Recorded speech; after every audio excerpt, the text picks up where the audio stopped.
Good evening, party people in the place to be, vandals, and all you spooky folks out there. This is a brand new episode of How'd We Get Here? And this is like our one spooky episode for the spooky season. We're going to just kind of cover it all the night before Halloween on Devil's Night. And before we get into all that, Joe, it's your turn. Yeah, man. So this episode of How'd We Get Here is brought to you in collaboration with Power Pulp Comics. Stories for your third eye. Go to powerpulpcomics.com for your one-stop shop for indie comics. Also, Power Pulp has a Discord now. We've been talking about this for a while. It's been a couple months, maybe close to 2 months, a little over a month. We'll drop the link in the chat. So if you want to go join that Discord, feel free to. There's a bunch of different categories. You can post what you're reading, post your art if you draw. I mean, there's all kinds of things you can do. Promote any projects you have, maybe Kickstarters or any other books that you have that you're working on. It's a good little community over there, so you can go check that out.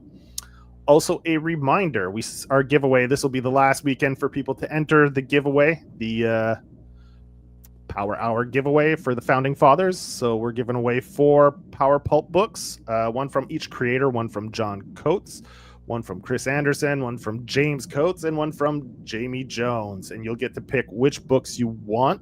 We'll let the winner pick which books they want.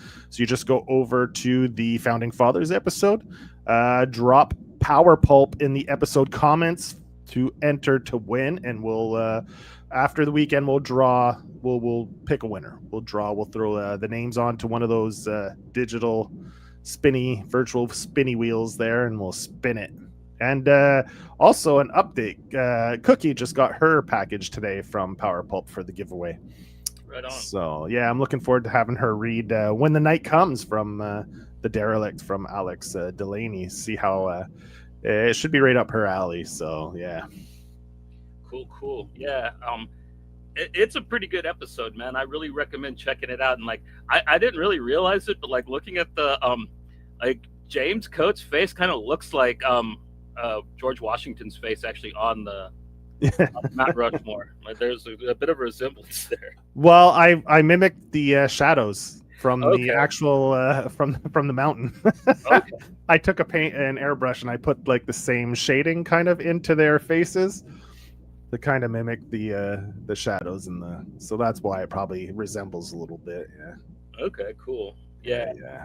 Yeah, I wanted it to kind of look as close to what it would have been if they were actually on the side of that Mount Rushmore.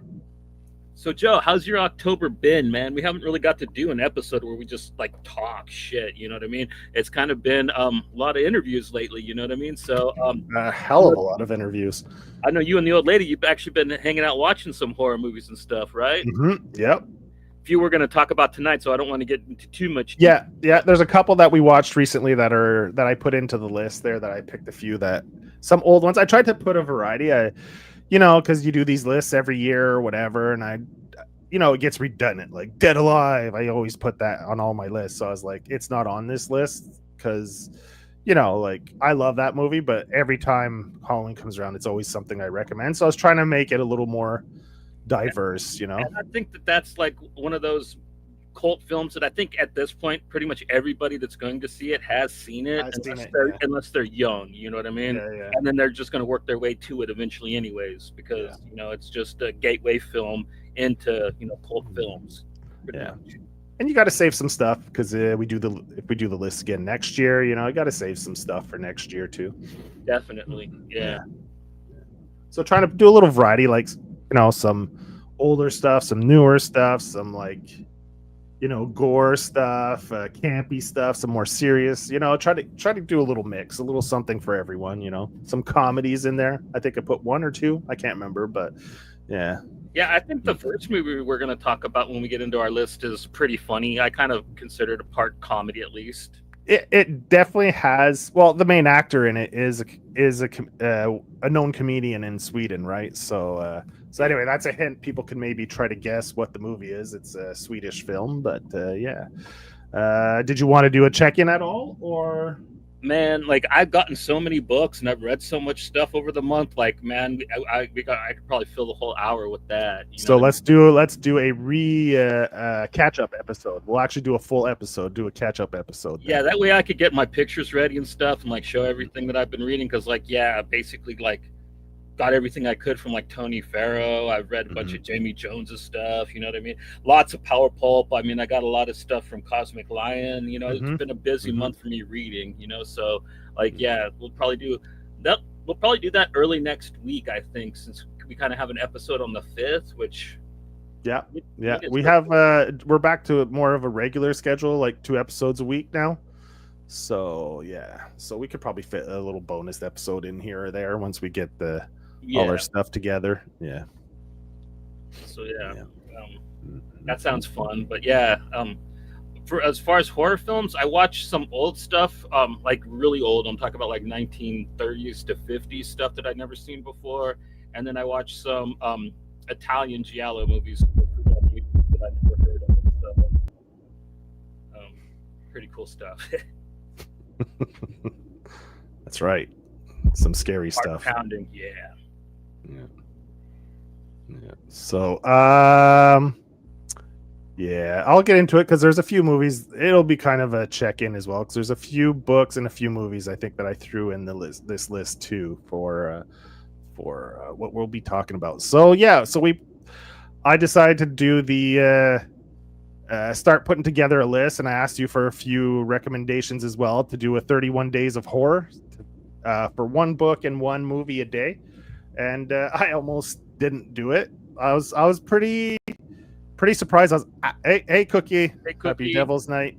I was pretty surprised that I didn't miss a day on Twitter, and it wasn't the case on Twitter and Blue Sky. Those sometimes you almost missed one, but you did it like pretty late at night. Like yeah, I got it in before midnight, so it counted. Yeah. But that was only once, though, I think, right? Yeah, it was just one time. I was super busy. I think we were getting stuff ready for, like, we had those 4 or 5 interviews in a row. Then that weekend, I had to do the mock-ups. Because I think I do my mock-ups on the weekend for the full week. Yeah. And I think it was a Sunday night or a Monday night, and I just finished doing the mock-ups that day. So then I have to go get all the info for like the books and the movies and all that. So it was a little bit longer than I thought it would be, actually, to like get all the info, make the post, and then what I do is put it together the night before and just post it in the morning. That's usually what I was doing, and it was going pretty good till it wasn't. Yeah. It doesn't take long for stuff to get over your head. You know what I mean? You start. Oh yeah. All right, cool. So let's get into it. So day one, went with. We'll start with comics. Went with Spread. Yeah.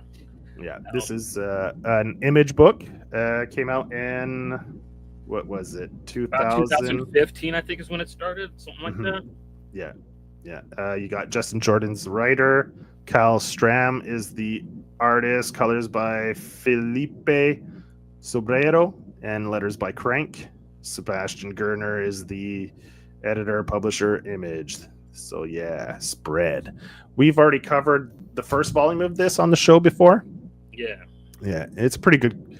If you like gore, body horror, it's one of those, and it's a good take on the survival horror thing. It's not zombies. It's more of like a John Carpenter's The Thing type monster. You know what I mean? That kind of just takes over anything that like biological it could get its hands on. Mm-hmm.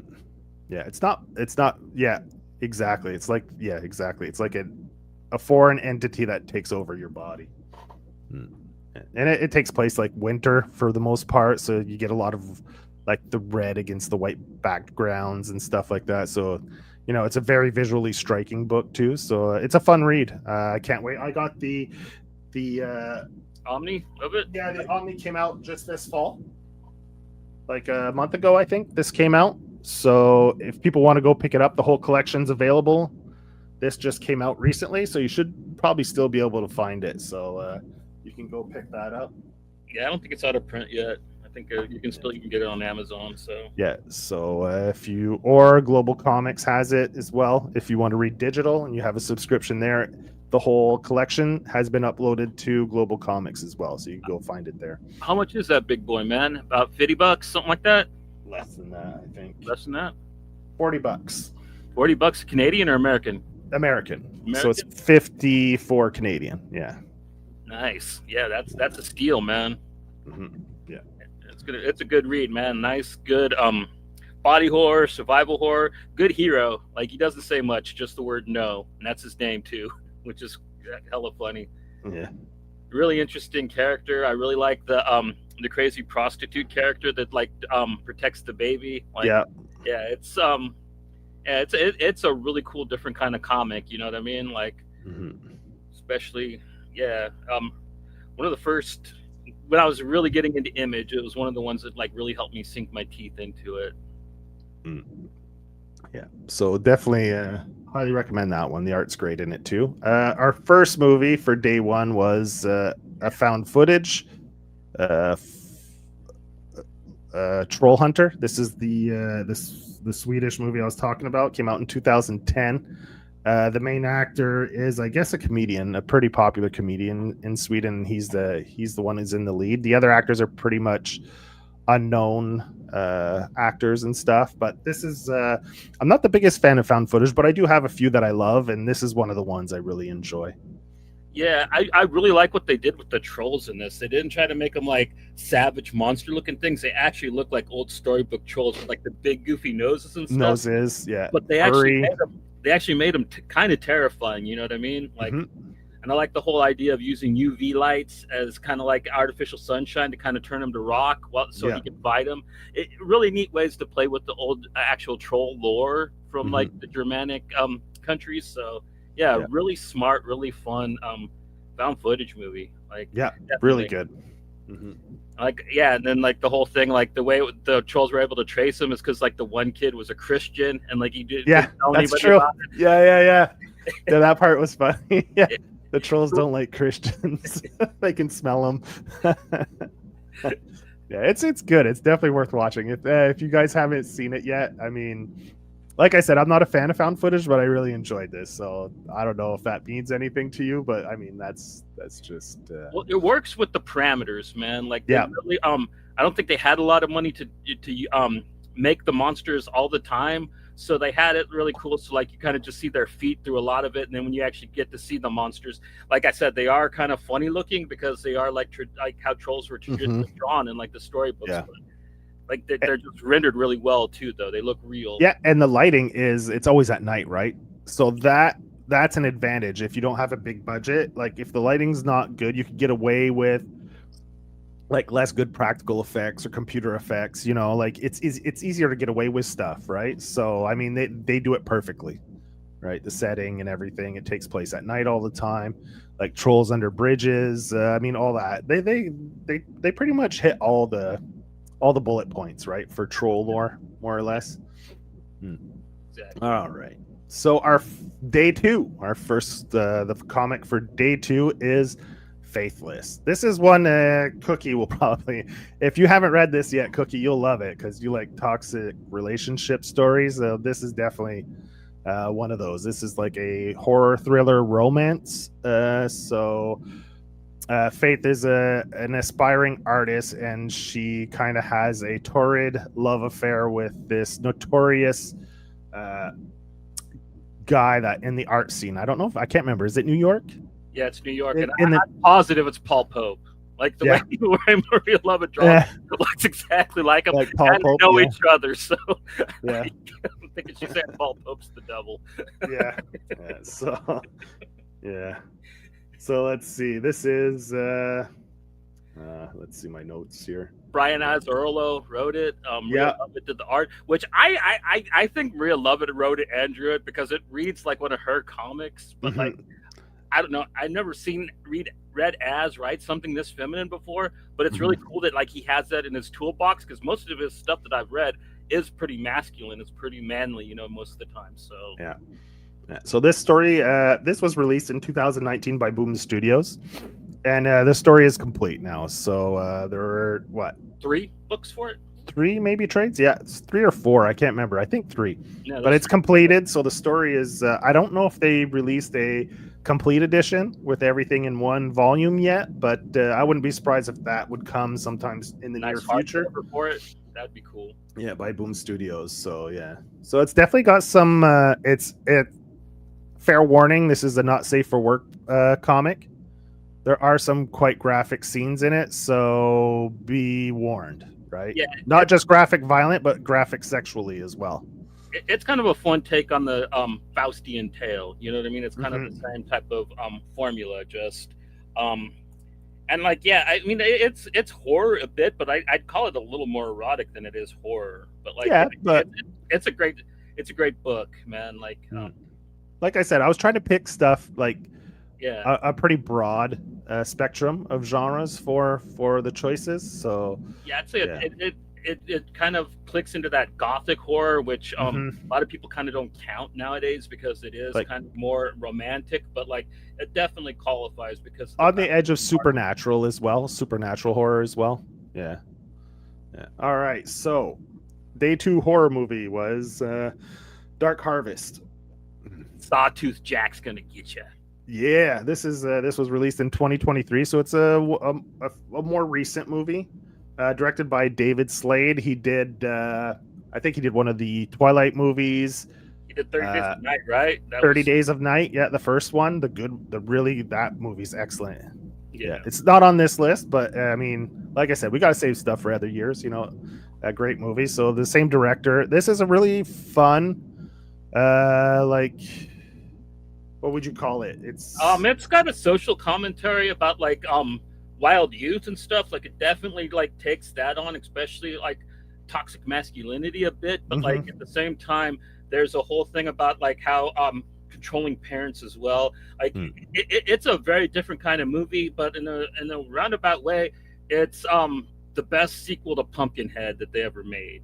Yeah, it definitely it's good. Like I went in completely cold watching this. I just saw it come up on like the suggestions on was it Prime? I think I was on Amazon.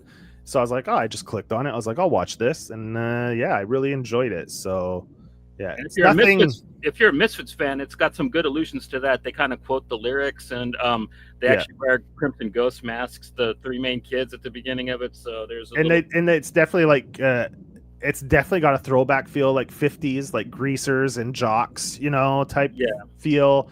Like rockabilly vibe to it, like it's cool. It's cool. People, people, I think people will enjoy it. Yeah, it's one you don't hear too much about, but like it is outstanding, and the monster's really cool too. Sawtooth Jack is probably one of the coolest looking creatures in a horror movie I've seen in a long time. Yeah, he's pretty cool. It's a good creature design. Yeah, and there's some good gore, like when he goes down into the. Anyway, well, I don't want to spoil it for people. Well, there's definitely some good gore scenes in it. Yeah, it's an all around like really fun horror film, man. Like yeah, for sure. All right, day 3. So our comic for day 3 is Tremor Dose. Yeah, this terrifying came out, stuff. Yeah, this came out in 2021. This was originally a Comixology original. So this was like if you had a Comixology subscription back when it existed, this was one of the books. They started releasing books, and you could read this for free. It got released after Comixology signed a deal with Dark Horse to print all their Comixology originals. So this was released by Dark Horse, like I think a couple years after the release.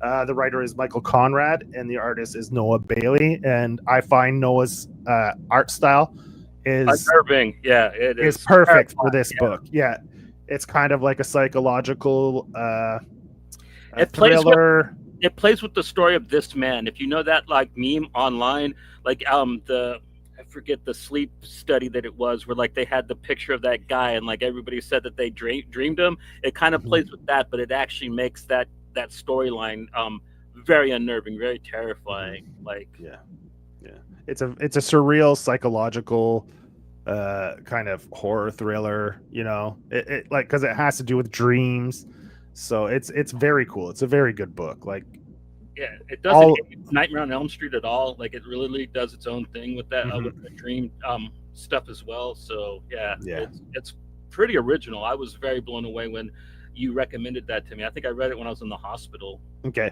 Yeah, it was really fun. It was a comicsology, so I was like, oh shit, I'll read that. And like another one. This is what I love is like you pick up books that get very little attention, so you know nothing. You go in and everything's fresh, like new, and there's no spoilers. It's so enjoyable to read a book that you don't know anything about, Michael especially Conrad, when they're good. he's really good too. Like, what Yeah. was that other book that he did about Double the Walker, Double Walker? Yeah, the one the same about, creative team. Yeah. yeah, dude, that one was really creepy as well. Like, I'm surprised like he's not better known in the horror genre. You know what I mean? Well, he's doing a lot of big two stuff now. Oh, is he? Yeah, but he's got another book that's coming out. I think it's in the horror genre a little bit as well. Hey, man, make that bag. You know what I mean? And then go back to doing what you did. You know, Mhm. like with that hype attached to it, like we were talking about last night with Nandor. Yeah. So yeah, he's got another project. This one is with someone else. It's not with Noah. It's another illustrator. I can't remember his name, but yeah, just recently I saw something about it. So it's a fairly newer book that he's been working on. You know what So he did with Big Two, like around, like was he like he did Batgirl. did Batgirl? Yeah, he did a Batgirl series. What else? I know he was doing Batgirl, and I can't remember. That was him writing the Cassandra Cain Batgirl comic that I was reading. I did not realize that was the same guy. Yeah, That's I think awesome. probably him. Yeah. Yeah. So, the movie for, I mean, I love this movie, right? Yeah. What's not to like?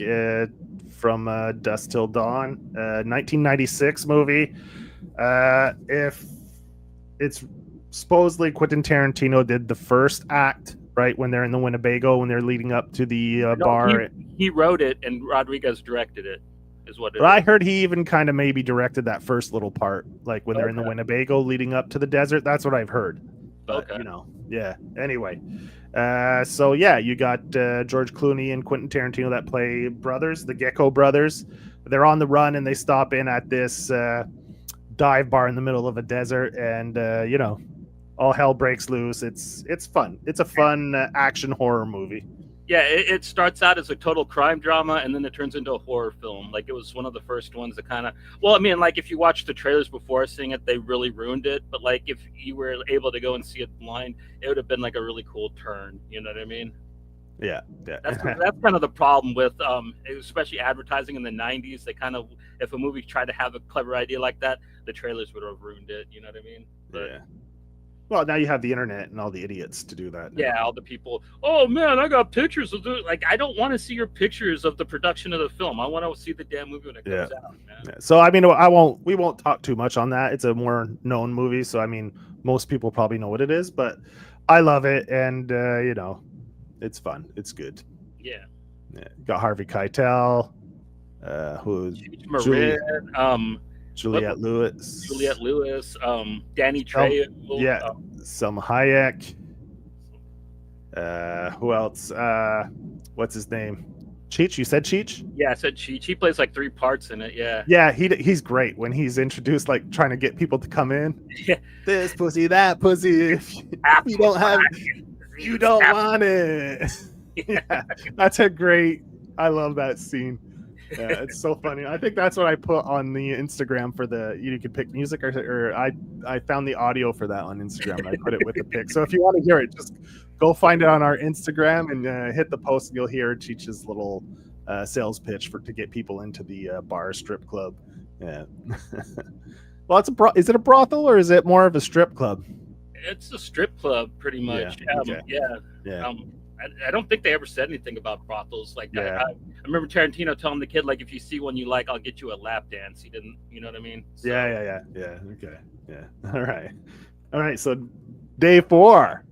This is a really fun one. We got Red Mother by Jeremy Hahn, and Danny Lookhart is the artist on this. This was released by Boom Studios in 2019. Really fun psychological thriller horror, I guess. Yeah. There's a bit of metaphysical to it, like, definitely. A little bit like, of supernatural, yeah. But at the beginning, you don't really know. Like, you No. think that it might be a mental health thing. Like, Jeremy Hahn plays it really good. Like, I've always loved his art, but like when he started writing, like, he's one of those guys that like really crossed over well, in my opinion. and yeah, his horror stuff's just lit. You know what I mean? Yeah, go pick that up. Now he's expanded his horror stuff into he started his Ignition Press, Yeah. his publisher, his publishing company now. So they got a few titles out coming out Murder now as well. Podcast is his new book, which is Yep. really good. We kind of did a episode on that just not too long ago, and I think they're up to issue 2 for that Yeah. right now. So there's a 0, 1, and 2 for that out, I believe. Yeah. So our movie for day 4 is When Evil Lurks. This is an Argentinian film. Came out in 2023. Really, Yeah, we're getting disturbing early in the list, man. Damn. yeah. This is, I love. It takes a turn where you think it's one thing and then it turns into something completely different, right? Like that Rottweiler scene. I was like, ooh, that's where I got hooked. In the beginning, I was like, okay, it's gonna be some kind of possession type thing, but then the story goes beyond that. Like they leave the small town into a neighboring town where his wife is, and anyway, it's I don't want to give too much away because the less you know about this movie, the better. But strap in because it is brutal. There's some disturbing parts. It's brutal. There's some brutal kills.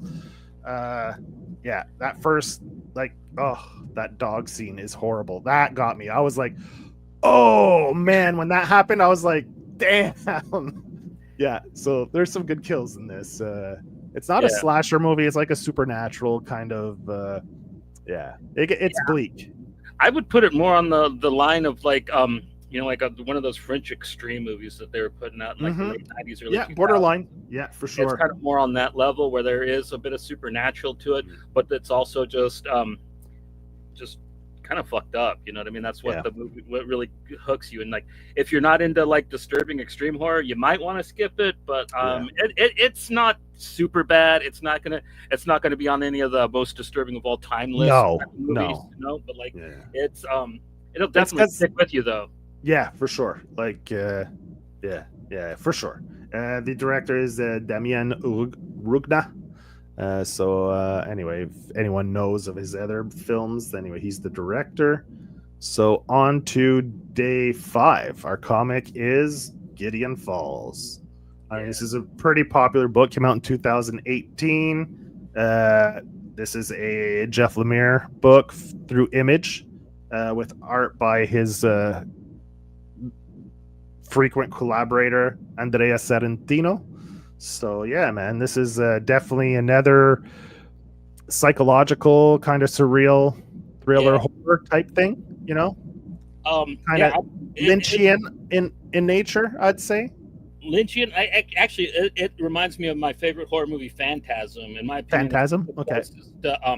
A Phantasm comic as we've ever gotten, pretty much, with the black barn and the way it kind of appears. It's kind of like the tuning fork things from Phantasm, like it's got that same type of thing. And when I first got into Jeff Lemire, I had no idea that he was going to be such a good horror writer, you know what I mean? 'Cause he's so sentimental and tear jerky, you know what I mean? But like, Gideon Falls is when like he really hooked me with his horror writing. And it definitely gets you. And the way, like, sometimes how you start reading the book and the scenes upside down, they draw it. Like Sorrentino draws it in these weird angles and stuff to make it disorienting. So it really puts you kind of in the mindset of that one character who's kind of trying to piece everything together and he's kind of lost or confused. And they definitely interpret that in comic form. A couple different parallel kind of worlds type parallel thing. Worlds and times, you know what I mean? And like they kind of jump between them, and you got different characters doing different things. So you got the priest and the cop. And then you got Norton doing what he's doing. So like, the upside down and the flipped over panels really kind of like help with making you disoriented and not know. Yeah, it was great. Like visually, the way that it was laid out, the pacing, really, really good book. Yeah. 2 really good hardcovers for it. Like I recommend getting that. I think there's 6 trades, I think. If you get it in that. It ran what, 25 issues, 26, 30? That sounds about right. 25 to 30 issues, somewhere around there. All right. Movie for day 5 is The Mist, a Stephen King adaptation, 2007. That was directed by Frank Darabont. Thomas Jane is in it. Maine gets engulfed by this mist, and there's creatures in the mist. So they bunker down in this supermarket, and religious factions happen. People go crazy, and it's got one of the happiest, most uplifting endings ever. I love the ending. Just make you giggle. This is why it made my list. I love this ending. People like notoriously say Stephen King endings suck, but this one is definitely, they nailed it out of the park. Like the ending on this. I've never read the short story, so I don't know how it's supposed to end. But like the ending that Darabont made for it was like, it's definitely like, it's you're gonna be like, what the fuck did I just watch? If you're a fan of like Lovecraftian strange fiction, cosmic horror, this is probably one of the better films in that genre that you can watch, in my opinion. Yeah, because the creatures are definitely based off that type of stuff. Yeah, and the way the fog works, a lot of King's earlier short stories were very much in that vein. So definitely, this is a really cool film, and I never watched the TV show. I know that there was one, and it was good. Pat and I watched it. We liked it. I thought it was good. Was it as good as the movie though? I'd have to rewatch it. I'd have just off now. Just if you're asking me, I'd say no. But I think it definitely went into like other little things that the movie couldn't, because you're the time restraints of a movie, the runtime. So it probably touched on a few things that maybe the movie couldn't, but it was good. I think it's definitely worth a watch if you're a fan, All right. Day 6, our book is Keeping It Disturbing. Did you hear what Ed Gein done? Or as Al likes to call it, Ed likes him dead.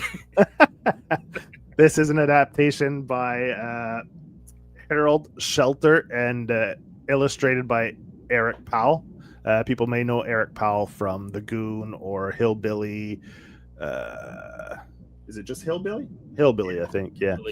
Yeah, he's got his own imprint, Albatross Funny Books, which I think this was actually published through his Albatross Funny Books. So this is pretty much a biography of Ed Gein, and it's really well done. I put this on. I think I really put this pick like right the fall after the weekend when the Netflix series came out, just to coincide with that. This is they take less liberties in this adaptation compared to the Netflix series. I think they stuck more with the facts than they didn't fill in the blanks as much as the Netflix series did. Like Netflix series took a lot of liberties. Like they always do. Yeah. They got one of the sexiest guys in Hollywood to play Ed Gein, where like Ed Gein was like a giant, like even uglier version of Billy Bob Thornton, and then they get like Charlie Hunnam to play him, and just like, come on, man. But like that show pissed a lot of people off, man. It's kind of funny that I don't get it. Like I enjoyed it. I thought it was great.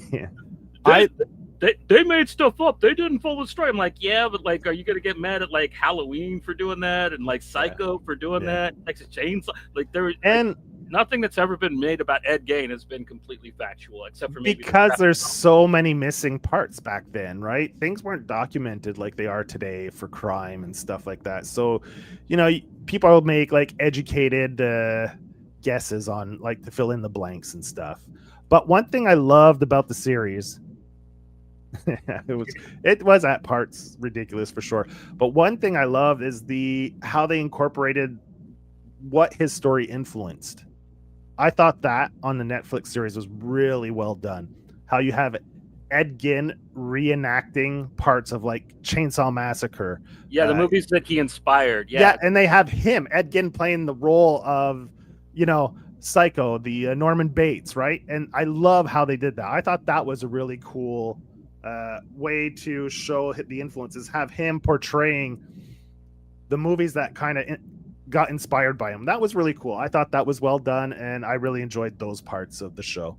Yeah, the weirdness that man did, like, just greatly changed the landscape of horror as we know it for like this entire century. He basically shaped it. You know what I mean? Oh, yeah, they made reference to Silence of the Lambs as well. Yeah, almost every big franchise is almost based off of his story in some way or another. You know. Yeah. So So I enjoyed it, and I mean all the clips on. I mean, what's even better than the show are the people making clips on Instagram or TikTok, kind of impersonating him with their wives and stuff. It's hilarious. I just get a good kick out of it. They're better than the show, so I mean, yeah, at least we got that out of it. All right, the movie for day 6. This is one I just keeping it disturbing at the yeah. beginning. Inside. This is a movie I've been wanting to watch for a long time, but I could only find the remake on streaming services, right? The actual French version wasn't available, and I went through again every spooky season. I go through and try to find it, and I found the original version, so I went and watched it, and goddamn, this movie, this is man. one that'll traumatize you, man. This movie is this is probably I don't know, like flip a coin between this and Martyrs, but like they are probably like the most disturbing that came out of that whole French New Wave horror scene, man. So this was released in 2007, directed by a team, Alexandre Boustillot and Julien Maury.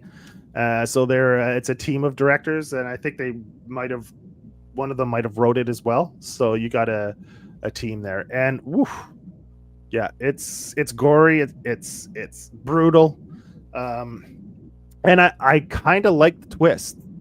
It had me guessing the whole time, and at the end they reveal what the twist is, and I didn't hate the twist. I thought it was pretty good, actually. Yeah, I mean, like, and like it didn't give it away. You actually had to watch the whole movie to like get it. You know what I mean? Like, yeah. See, like I was guessing, like, oh, the husband was having an affair with her, so it's like a fatal attraction thing, and it had me guessing the whole way through. And if you can guess it before the end, well, congratulations, man. You should become a detective. You watched a video on YouTube before you watched. Yeah, exactly. Yeah.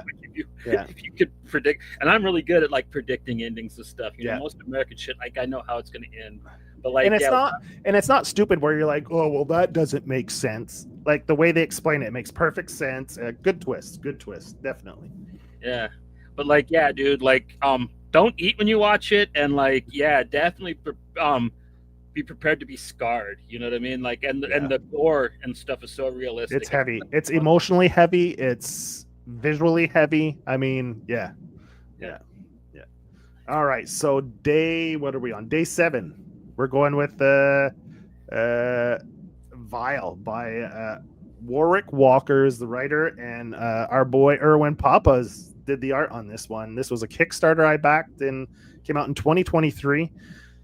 So yeah, this is kind of like a sci-fi body horror, psychedelic type, psychological type thing. It's got a mishmash of all the genres together, right? And the art is beautiful. It's a black and white book comic. We don't really know how far it's going to go and what's going to involve in it, because like we just get the first issue, which kind of is the cold open for it in a way. You know what I mean? So yeah, like, and Erwin told us, I think, that like they are doing issue 2, so there is more coming for it. But at this point, like we just know that it's going to be like a body horror, I think, for the most part. Yeah, right? Like I wrote existential body horror in the description. Like that's what I get, because he's got that fever dream type stuff where he's in a dream state, and then when he's in that bathroom, that final reveal is kind of like, oh, like, oh, maybe this is where it's going. So it leaves you on a cliffhanger anyway. So like Johnny said, not 100% sure. It's such an impressive looking book, man. Like, oh my god, the backgrounds and the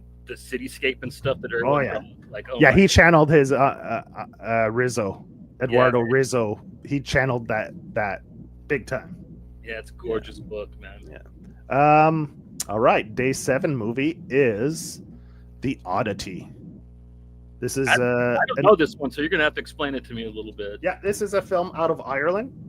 It's about twin sisters. One of the sisters gets murdered by a patient that escapes a psych ward.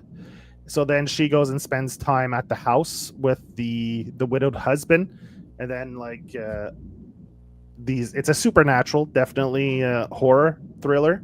And this one definitely has a twist as well in it. And so she goes and moves into the house because her and her husband, the woman that gets murdered in the beginning, bought this place and we're fixing it up. And then he's gone. Like, I think he's a psychologist, so he's often gone to the city. Like, this is a country home that they bought, and yeah, so he was gone at the time of the murder. And Is it a creature film, or is that just kind of a misleading poster? it it it is and it isn't. Okay. Yeah, it's kind of, the creature is more a conduit for. Okay. Yeah, I get what you mean. Cool. yeah. Like, it's, yeah, it channels like a person's emotions and feelings, kind of deal. So let's say the creature doesn't work independently. It definitely works through someone else, right? Yeah. Okay. Yeah. All right. So that's day 7. Day 8. All right, we're going with the one that Johnny loves. Yeah, I love this. I mean, it's hard for me to pick, but like, this might be my favorite of Doug's books just because of how many killers and just creeps we get in this one, because it's a smorgasbord. And plus, I just love the idea of like the psycho being best friends with the FBI guy trying to bust him, to the fact that when he gets kidnapped by a cult, that like the said psycho decides to like enlist all his slasher friends to go save the FBI guy.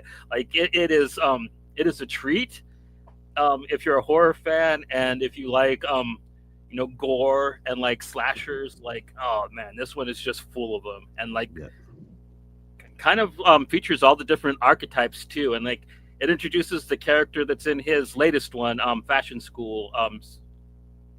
What was that one called? Was a Fashion School killer. Fashion cool serial killer. Yeah. Anyway, yeah, she's her introduction's in that one.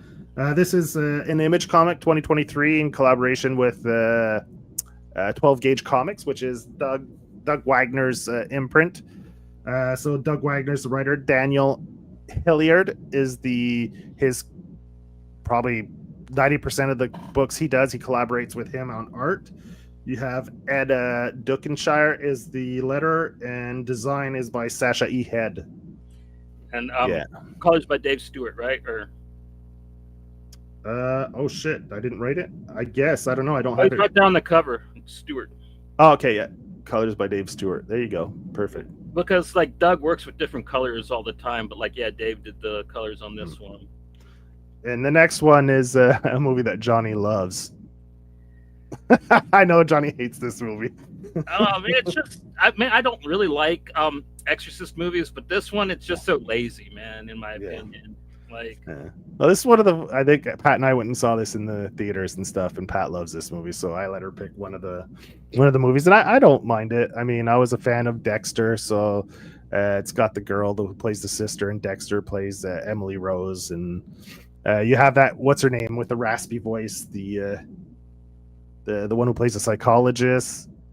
If you hear her voice, you'll know exactly who she is as an actress. But I don't know her name though. Yeah, exactly. Yeah. So Scott Derrickson's the director on this. This came out in 2005. So basically, it's just the story of an exorcism gone wrong, and the priest is on trial for negligence. Well, it's actually based on the true story that like a lot of the exorcism movies are based on. I forget the name of the German girl. Like, it actually took place in Germany in the 1910s, I believe, or the 20s. Yeah. So then it's like the lawyer involved. It puts her beliefs into question because she starts experiencing weird shit. Anyway, it's all right. It's not bad. I enjoy it. Yeah, Pat loves that movie, so. It's got a few creepy scenes in it, man. Yeah. Like some of the like weird psychological stuff they kind of throw in there for like the jump scares and stuff. It's are kind of effective, but like I said, like I kind of, I don't know. Yeah. Religious horror is a little hard. I mean, you're not gonna love everything, right? So. Right. Well, there's a couple on here that I'm gonna kind of be mean to.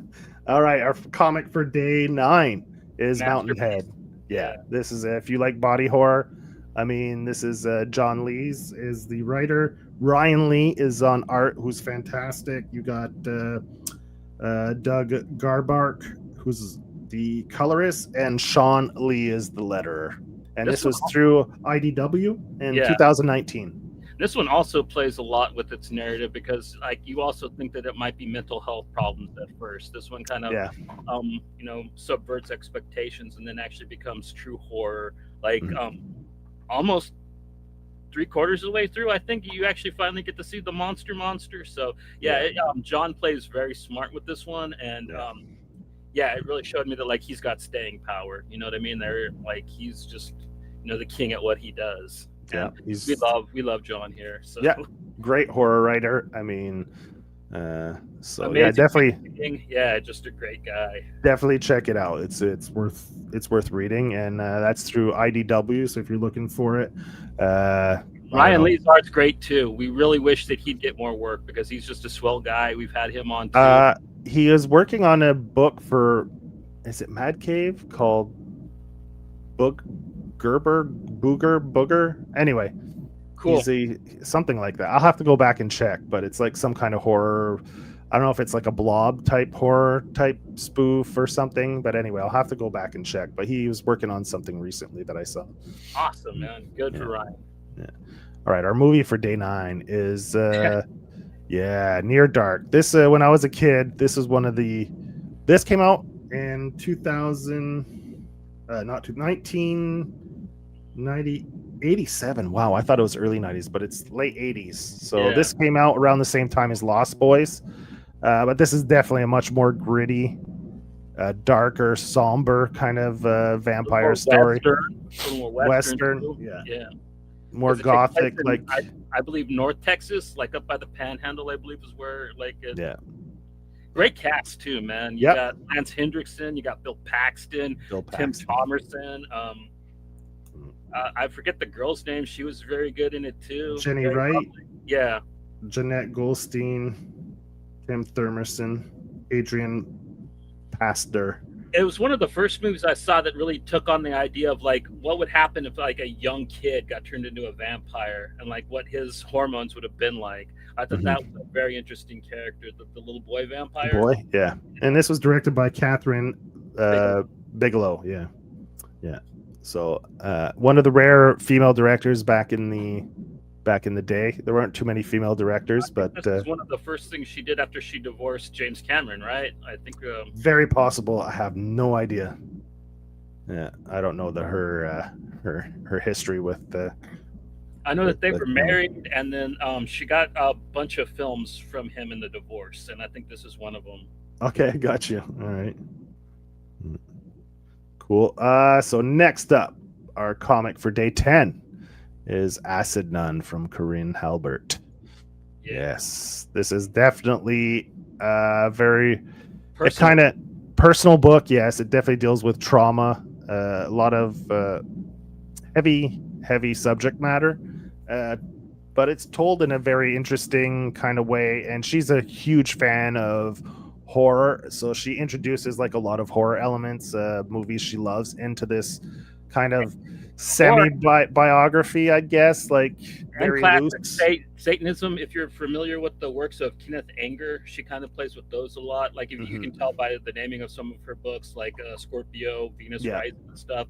Like so there's a touch of like that, like the old Thelemic stuff thrown in there a little bit. So but it also, she kind of puts a lot of humor into it too, which is kind of weird because she, like, the book is kind of about her abuse that she suffered. So it's got a great tone is what I'm trying to say. Like she doesn't just try to beat you over the head with the sadness. There is a bit of tongue-in-cheek humor, especially with the demon in the book. So and I think she's a person that's like, after we've had her on the show, she's dealt with her trauma and kind of taken it and grown from it, and instead of having it be something that keeps her cripples her, exactly, she thrives for overcoming it. Exactly. Instead of letting it dictate what who she is or what she does, it is like she flips it over, and she's a badass. Yep. All right. It's contrasting that with day 10 movie is Tucker and Dale versus Evil. This is one of my favorite horror comedies. I mean, They chopped his bowling finger off. yeah, these college kids are having suicide pact. Oh man, It's just stupid. It's the stupid chainsaw fun. scene with the bees. Yeah. There's so many great funny scenes in this. This is Ellie Craig's the director. I mean, you have Alan Tudyk. He's just great, and so yeah. Go if you haven't seen this. This is definitely something to go watch. Like if you're not super into horror movies, but this is definitely a fun one. It plays with a lot of the tropes and turns it on its head. Yeah. These two hillbillies, basically, they buy their perfect hunting lodge and they're trying to fix it up. Meanwhile, these frat boys and their girlfriends kind of go in there in the cabin next door, and it kind of plays with your typical redneck horror tropes, but it's flipped. It's really great, man. Yeah, it's funny, really funny. All right, day 11 is the reluctant Count Crowley, the reluctant monster or midnight monster hunter. He switched the title up a little bit for the second arc, but this is a Dark Horse book that was released in 2019, written by David Dastmalchian. I always have a hard time pronouncing his name. Look it up, man. Yeah, Lucas Kettner is the artist. You have Lauren Affe is the colorist, and letters by Frank Vitkovich.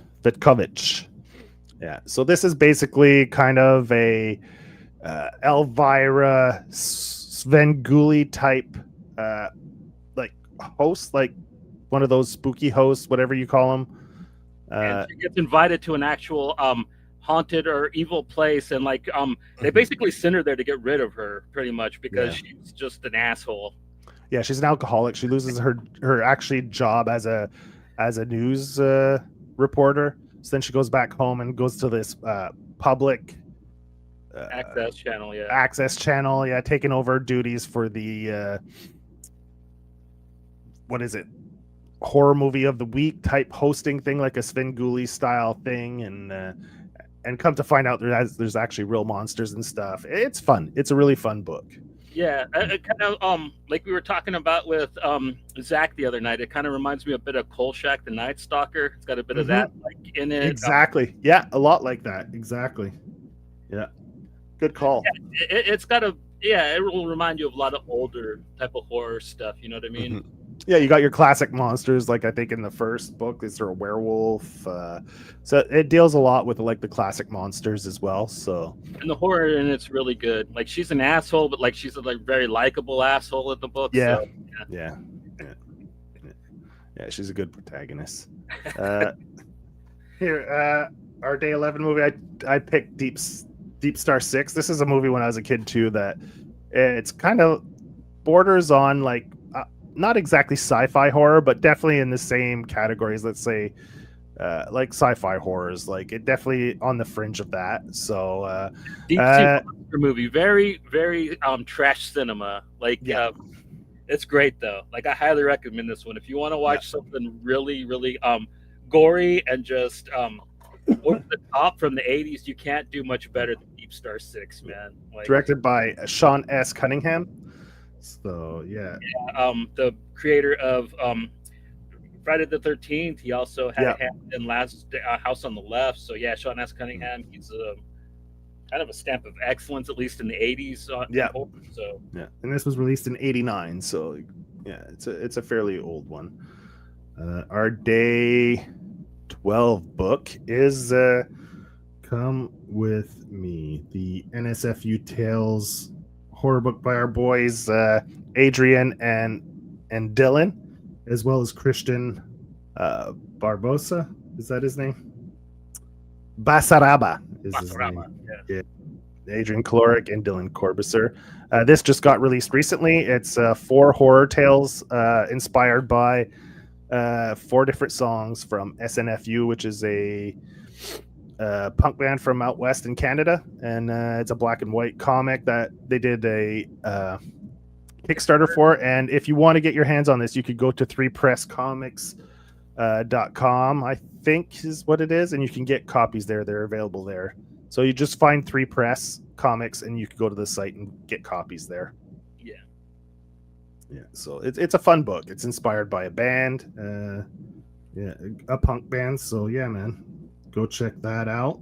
All right, so our movie for day 12, yeah, is Hell House LLC. Like I said, I'm not the biggest fan of found footage, but I do enjoy a few, and I thought this one, while not, super, it's not groundbreaking, but I thought it was really well done.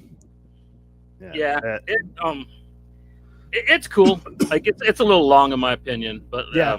I mean, I don't want to sound like you, but I think that this one does stretch stretch into uncomfortability in a couple parts. You know what I mean? They could have cut a little, I think. But Yeah, for the yeah, for most sure. part, it does use the found footage style pretty well though with its horror. I think with the kills and stuff, it does work within its restrictions quite well. So basically, it's a group of friends that start a haunted house, and it's the Yeah, they're house. basically trying to do ghost hunting type shit, but like Yeah. it's actually like haunted. And I think that Yeah. like they weren't really prepared for it. I think they were trying to go and like do the typical Ghost Adventures type thing and fake it and like Well, no, it was supposed to be like a haunted house where people come in and visit, and then that's when all, like the actual in the basement, there's like this portal or from a warship, and then like demons and shit, like possession or whatever, then starts killing people, and it's actually pretty well done. This is what, 2015, yeah. directed by Stephen Cognetti. So yeah, I mean, for a found footage thing, like you said, that's often one of my huge criticisms of movies is the runtime's way too long. So I won't gripe about your criticism of that, because I can get on board with that, because I find 99% of movies run way too long. All right. Our comic for 13 this is something I just read recently because you recommended it to me. I asked you what your favorite Evil Ernie story was, and you told me it was Destroyer. So I picked that up and read that. Yeah. Evil Ernie Destroyer, written by Brian Polito and Yeah. art by Kyle Holtz. And this one, I think it's the 5th story arc of Evil Ernie, and at this point like Lady Death is gone, and like the dead ones aren't actually listening to Ernie too much, so like he's going into having to actually kick zombies' asses like to try to put them back in line. And like it just got some of the best gore ever because Kyle Holtz is really good at that type of shit, and especially like this is like really early on with his art. And dude, like this is 97 it came out, and this was originally published by Chaos Comics. I think they're the only ones that put it out because Yeah. Dynamite refuses to print in the old Chaos stuff. I don't know if they can. I don't know if there's like a restriction on that. I know that like some some Evil Ernie books they can't because they don't have the rights to Lady Death. Yeah, she's only mentioned in this. I don't think you ever see her in this storyline, so I don't know if technically because they say her name, maybe they couldn't. I don't know. Yeah. And Tim Bradstreet does the inks over Kyle Holtz's pencils on this. Damn. Yeah. I didn't know that. That's pretty cool. Yeah. I guess that's before he started doing covers and everything full time. Yeah.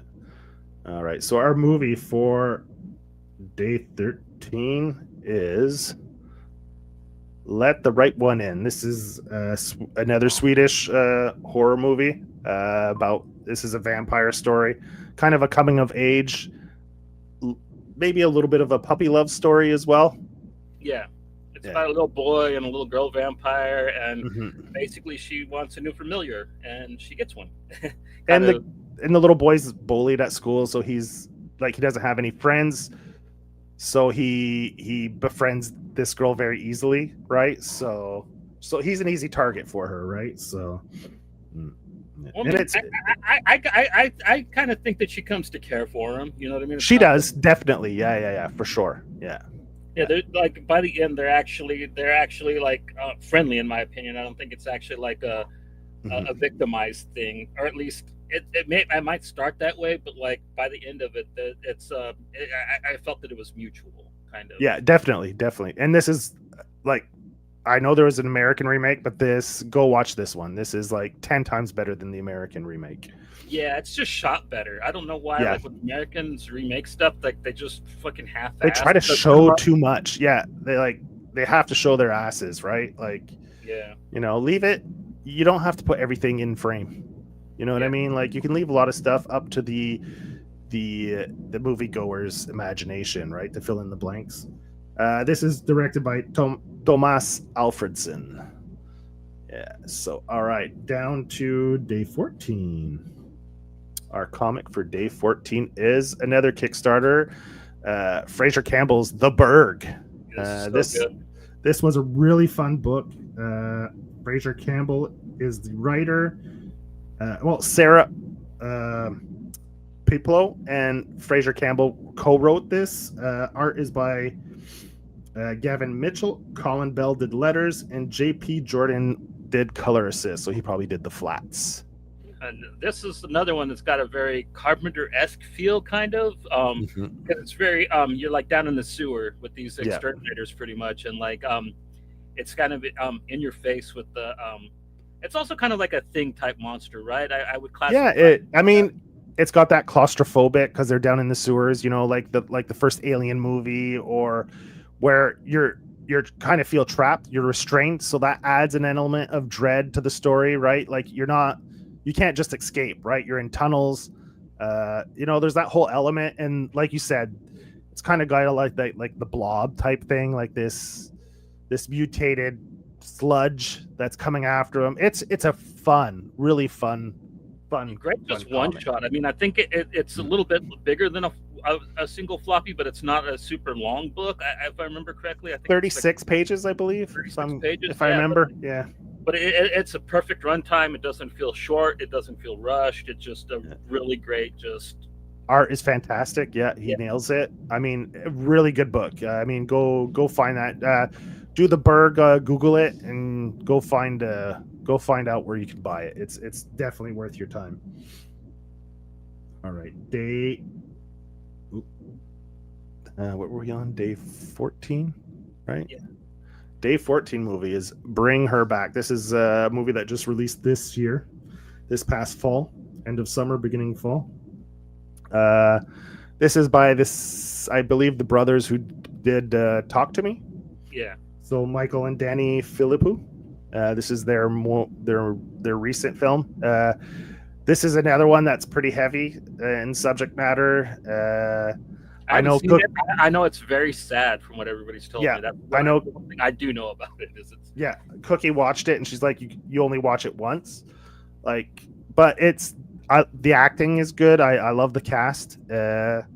Would you say it's better than Talk to Me? Because I like Talk to Me a lot, but I thought that the third act kind of ruined it a little bit. Does this one have a stronger third act? Yes, there's definitely and I love that.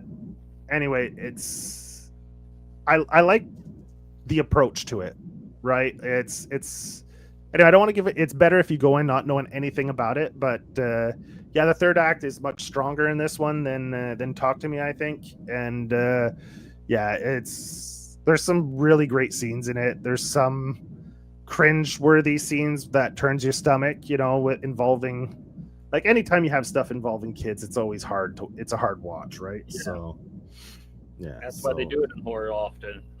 I know a lot of people complain about it, but it's super effective. You know what I mean? And here's one of Johnny's favorites this year, for our comic for day 15. Yeah, The Family Man. Nathan Price and Max Flowers, man. This book is just really, really awesome. It's 48 pager, I believe. There's dialogue in the last 2 pages, but the art just sings, man. Max Flowers just does this really kind of cool green and orange color scheme all the way through it. What you see here on the cover is what you get on the inside. And it's basically the typical thing: dumbass teens going to a place where they're not wanted. But and then there's also a group of bikers that end up showing up too, and there's a dog with a slasher mask. There's a baby with a slasher mask. There's some funny parts to it, but all around, it's just a really solid, really fun little slasher horror experience, man. That kind of really rejuvenated my love for the genre, because I kind of been a little bit out of it lately. So and our day 15 movie. This was one I was like, should we put animated movies or not? And then when I asked you for some of your picks, your recommendations, and this was one that I had in the back of my head if we should put it on or not. When you said Wicked City, I was like, yeah, for sure, definitely, 100%. This is an anime. Came out in '87. I mean, There's 3 different cuts of it too. So like depending on which version you see, like it's more horrific and disturbing because there's definitely some really kind of funny like body horror in it. Like there's a lady with a spider coochie and stuff like that. It's kind of NSFW in parts, and like some of that got cut out in some of the versions that like you'll be able to find. But if you have like the old Urban Vision DVD like I got, you can watch the uncensored version, which I don't know, for the most part I find that stuff funny, but like a lot of some people kind of complain about it. But yeah, Wicked City, it's a classic, man. I forget the director's name, but it's Yoshiaki Kawajiri. And he's the same guy that did Ninja Scroll and Redline and pretty much like half of my favorite anime. So yeah, he's incredible. And like you can tell by his character designs, man. He also did Demon City Shinjuku and Cyber City Oedo 2080. You know, like I could go on and on with the animes of his that I love. So. All right, so now we're down to day 16. Day 16, another one, a great classic, Sync by John Lees, art by Alex Cormack, who, I mean, his art is fantastic, and this fits the tone perfectly. This is an ongoing series. They actually got a Kickstarter running right now for the Halloween special. If you want to for the Halloween special, it's got a glow in the dark cover. It's got a new killer that's going to be in it, so I'm really excited about that. So this is a book based on a town called Sink Hill, where all this debauchery happens. You have a huge cast of characters. You have what are they called? The knobhead. What are they? The dickheads. The dickheads are like this group, the gang that wear wear condoms on their head. I mean, it's just, there's some silliness, there's some brutality to it as well, with the character like Dig, the clown posse that drives around in the blue van that just torture and torment people. From issue to issue, like this is the first book, and like basically like it starts out with like you get this kid that's in town, and like he doesn't think that the notoriety of Sink Hill is really that scary, and he ends up there after dark when the buses aren't running, and he finds out what's up. And then the second one, you get to show like how deep the book can go, and you get like this really kind of crazy story about this lady that makes bodies disappear. And like her kind of weird fantasy she has one night where she's making this young boy's body kind of go away for the right price, and just kind of tone to tone, you know what I mean? Like there's funny issues, there's really kind of sad issues, there's really terrifying issues. Like it's got a great variety of stories. If Ice Cream Man was as good as his fan says that it is, it would be called Sync. Definitely Sync. Because I mean, Sync has a little more of a continuous thread throughout all the stories a little bit. Definitely. Now with the third arc, like they kind of got like all the heroes uniting. I think that like the fourth arc is kind of going to be more of like a storyline, you know what I mean? Or at least that's how it kind of seems like it's going to be going in the near future, with how book 3 kind of ended out. Because this series started in 2017, so it's almost been going on for 10 years now. So I mean, we're going on 9 years now. There's a lot to dig into with this series. Definitely worth your time. So go check that out. Highly recommend that one.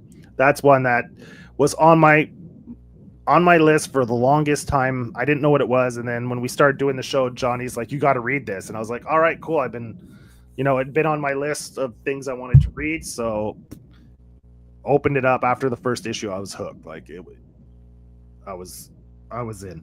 All right, so day 16 movie. I'd never watched this till you recommended it. The Beyond, I've heard about it. This is a Italian Lucio Fulci, Italian movie, 81, so it's fairly old. 81. I mean, what are you gonna say? I mean, it's goofy, like it is. I'm not gonna lie. And one of the things that kind of holds this film back is the way that like these international Italian films were made. They basically had actors from all over the place playing characters, and basically like the actors would just do their lines in their normal language, and then they just overdub the film. Overdub, So yeah. there's no like actual raw like subtitled version of these movies that exist. You just kind of have to watch this goofy dubbed version, and it does do the movie a bit of a disservice, but at the same time, at times it kind of, I'd say, it almost adds to the quirkiness of the movie as well, because it's definitely like another one that's kind of plays with surrealism, and you don't really know what's going on. You just know that there's the Book of Eben, and like there's a gate to hell in this hotel that this lady's trying to fix up, and there's zombies that can teleport and like appear and disappear and stuff. So it's definitely a different type of horror film. A lot of people kind of find it schlocky, but like I love the Gates of Hell trilogy. It's probably one of my favorite things to come out of the Italian giallo scene. Just because like they're just kind of fun, you know what I mean? Just good trash films, Yeah. It's the first time I'd watched it, so I mean, you got to go in with these older movies and realize like budgets were probably almost nothing for them to make these movies. So it's interesting to watch and to see how they approach it, right? Yeah. And the fact that like he did film it in Louisiana, which is weird, you know what I mean? Like so it's like it is an American and Italian joint production, and because on location in Louisiana, like you said. I think the whole trilogy, I like a lot of his movies were like made that way. So it's interesting.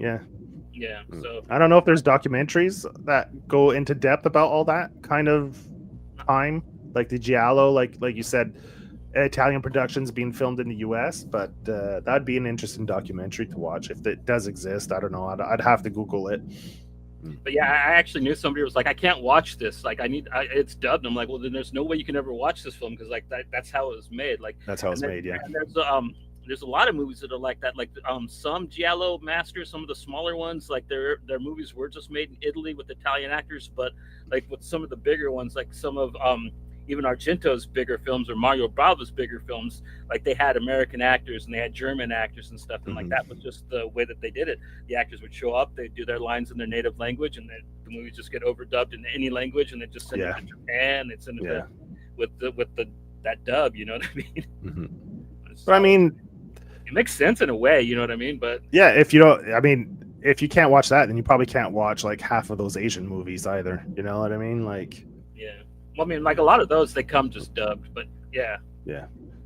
All right, 17 comic is Murder Podcast. We briefly mentioned it earlier. This is a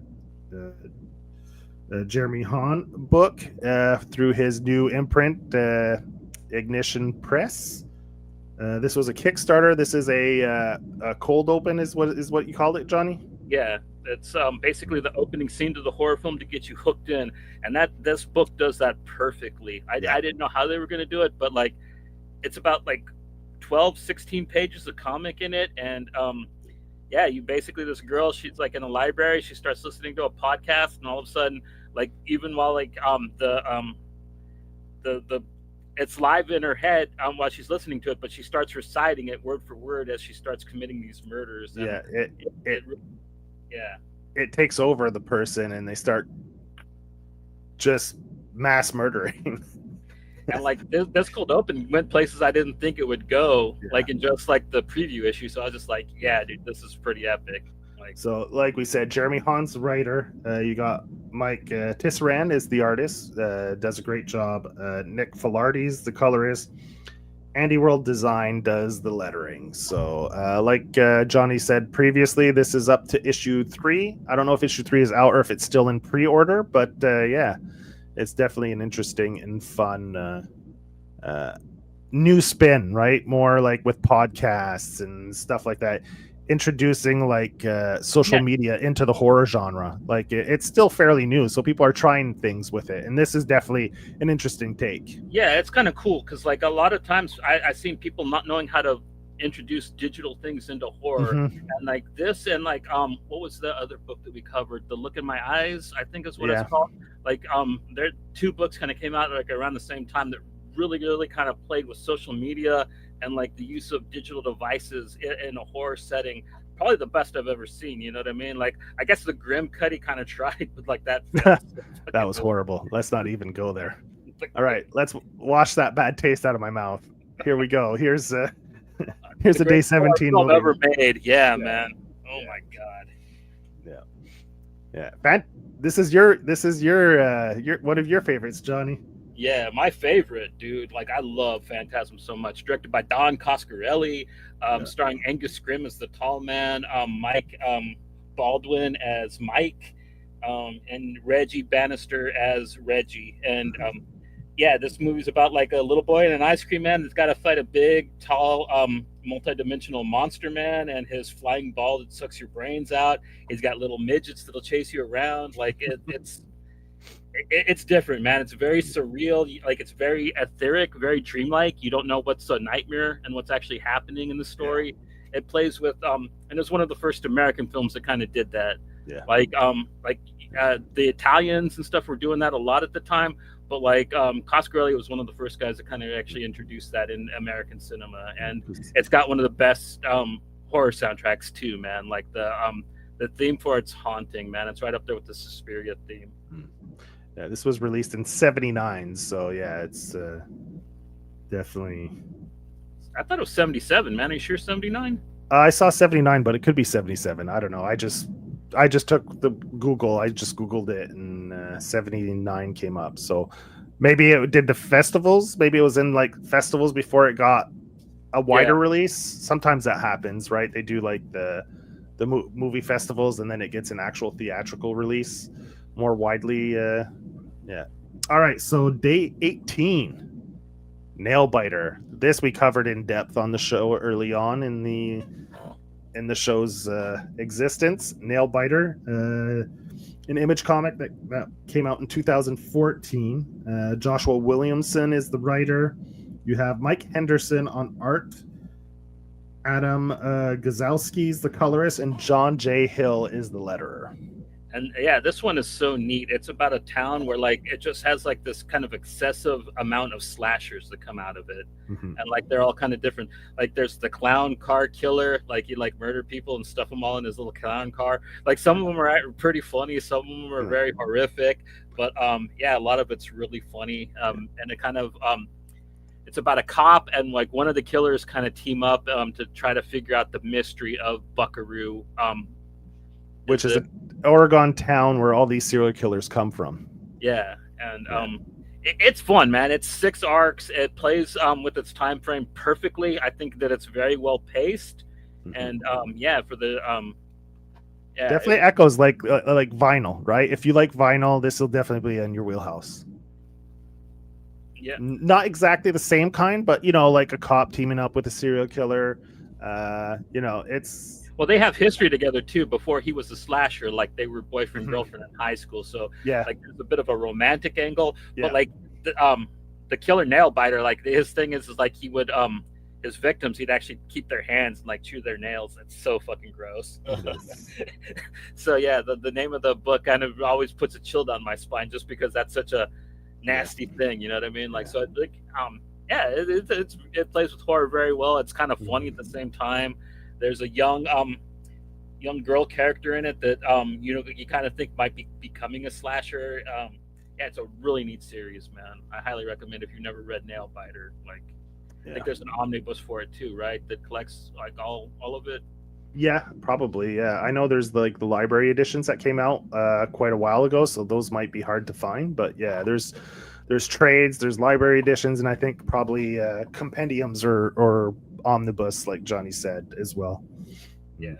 All right. So the movie, I don't know Johnny's opinion on this. This is something that I saw when I was a kid, The Guardian, where this couple hire a nanny and she's kind of wants to take the child to feed it to this tree being monster as a sacrifice. Anyway, I always thought it was kind of freaky when I was a kid when I watched this. This is from the director of The Exorcism. Yeah, William Friedkin. Yeah. And it was pretty good. I thought the pacing, the story, the atmosphere was really cool. She has like these wolves that she kind of can control. So that was like kind of like when she sicks the wolves on people was kind of I freaky to saw it me. when I was a kid too. I don't really remember it though. Yeah. Yeah, it left an impression on me as a kid, right? And this is from 1990. Yeah, so. Mhm. So yeah, I didn't know that.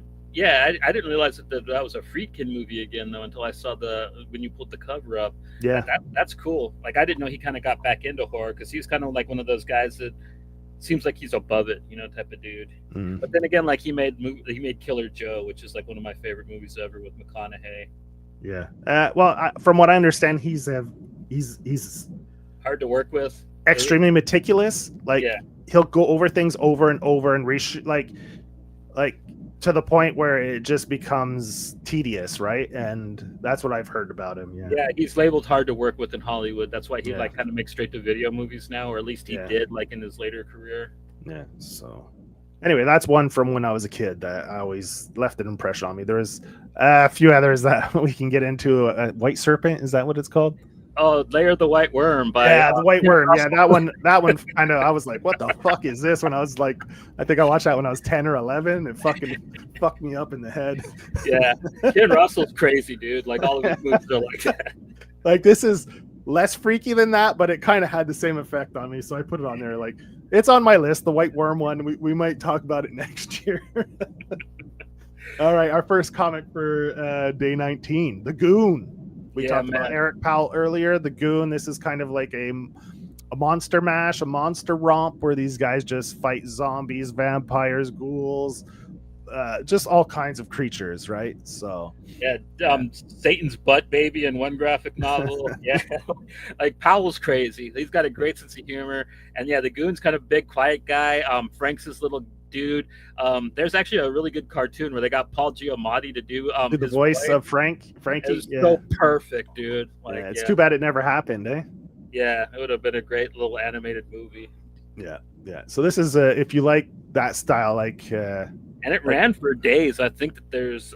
He's still putting out, I think, the occasional short. Yeah.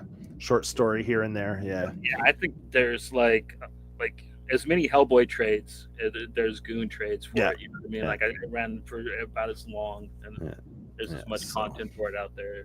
Yeah. So this is definitely if you like Hellboy, anything that has to like even like Count Crowley, where you fight different monsters and like monster of the week type thing. Like definitely, has a lot of charm as well.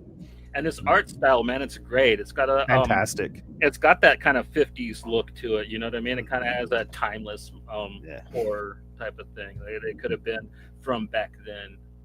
Yeah. All right. So the movie for day 19 is The Prowler. Damn. Yeah, this is something I watched maybe was it last year or a couple of years ago for the first time, and you know what? I really enjoyed this movie. Sometimes I watch it and I'm very forgiving of these movies for like this was released in 1981, but this I thoroughly enjoyed this regardless of like the budget. Thought it was later than that. I thought it was earlier than that, 81. So it's as old as maybe this is a re-release. I don't know. Like some of these dates may not be. I got it through Google, so I don't know. I mean, a lot of these movies were filmed and then they were sat on for a couple of years, and then the studio would release it when like the slasher craze was going on, type of thing. Yeah. So this is directed by Joseph Zito. So basically, the story is what is it? A former veteran is traumatized by what is it exactly like? He's like shell shocked, pretty much, right? Yeah, and then like 35 years later, he tries to reenact like this traumatizing event or murder. So then he goes on this rampage, killing college students. Anyway, it's just it's a flash that tried to have a good social commentary. It kind of works. It's a little goofy, but it's definitely worth a watch. It's definitely different than like your typical masked slasher film. You know what I mean? Yeah, but I mean, this took place early in the slasher. Like I think this was probably a movie that came out like just before Halloween.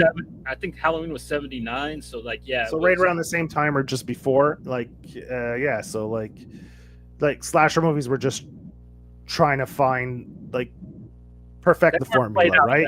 yet. Yeah. Yeah, exactly. I think it was before Friday the 13th came out and stuff like that, and really kind of made it a box office smash thing type of thing. They were kind of more like, you had Chainsaw and Halloween before that, pretty much, and yeah. So it was right around that time. It was in the early days of the slashers, and probably had a much, smaller budget as well. So like a lot of these had very modest budgets, right? So it was it was good. It played with the vet thing, so it kind of had that Rambo twist to it a little bit. Yeah. It had a little bit of social commentary ish to it. It was different. Yeah. All right, our 20. We're in the 20s now. Day Black by Keith Cross. This was such a cool take on vampires, man. So anyone that watched Sinners, just go pick this up. That he did it before they did, So you want a vampire book that took place back in the day with this guy, and then it jumps to the fore. Now he's a tattoo artist, kind of like Sinner jumps back to the present, with the kid playing the music. Now he's an old man. Well, this book did it before Sinner did it, so. Yeah, and he's a tattoo artist, and you kind of get the backstory about like his twin brother and his mom, and that kind of on the plantation. Yeah, they're from the plantation. Yeah, you kind of just get hints of that in the first book, and then it kind of really gets heavy and towards like the second and third book. So it's really cool, and Keith's art style is just so great, man. It is a different looking kind of comic because he is a tattoo guy, so it kind of has this more flash art like style to it. Great comic, great different take on vampires. I just like his whole chill style, the vampire. And he just smokes his weed, does his tattoo, drinks his blood coffee. He don't fuck with humans no more. No, yeah. It's like his tattoo gun slowly siphons the blood out while he's tatting. Double needle usage. It's clever. I like the way he came up with for it. Yeah. So our movie for day 20 is My Bloody Canadian Valentine. Masterpiece. Yeah, man. Yeah. This is one that you recommended. I haven't watched this in a really long time.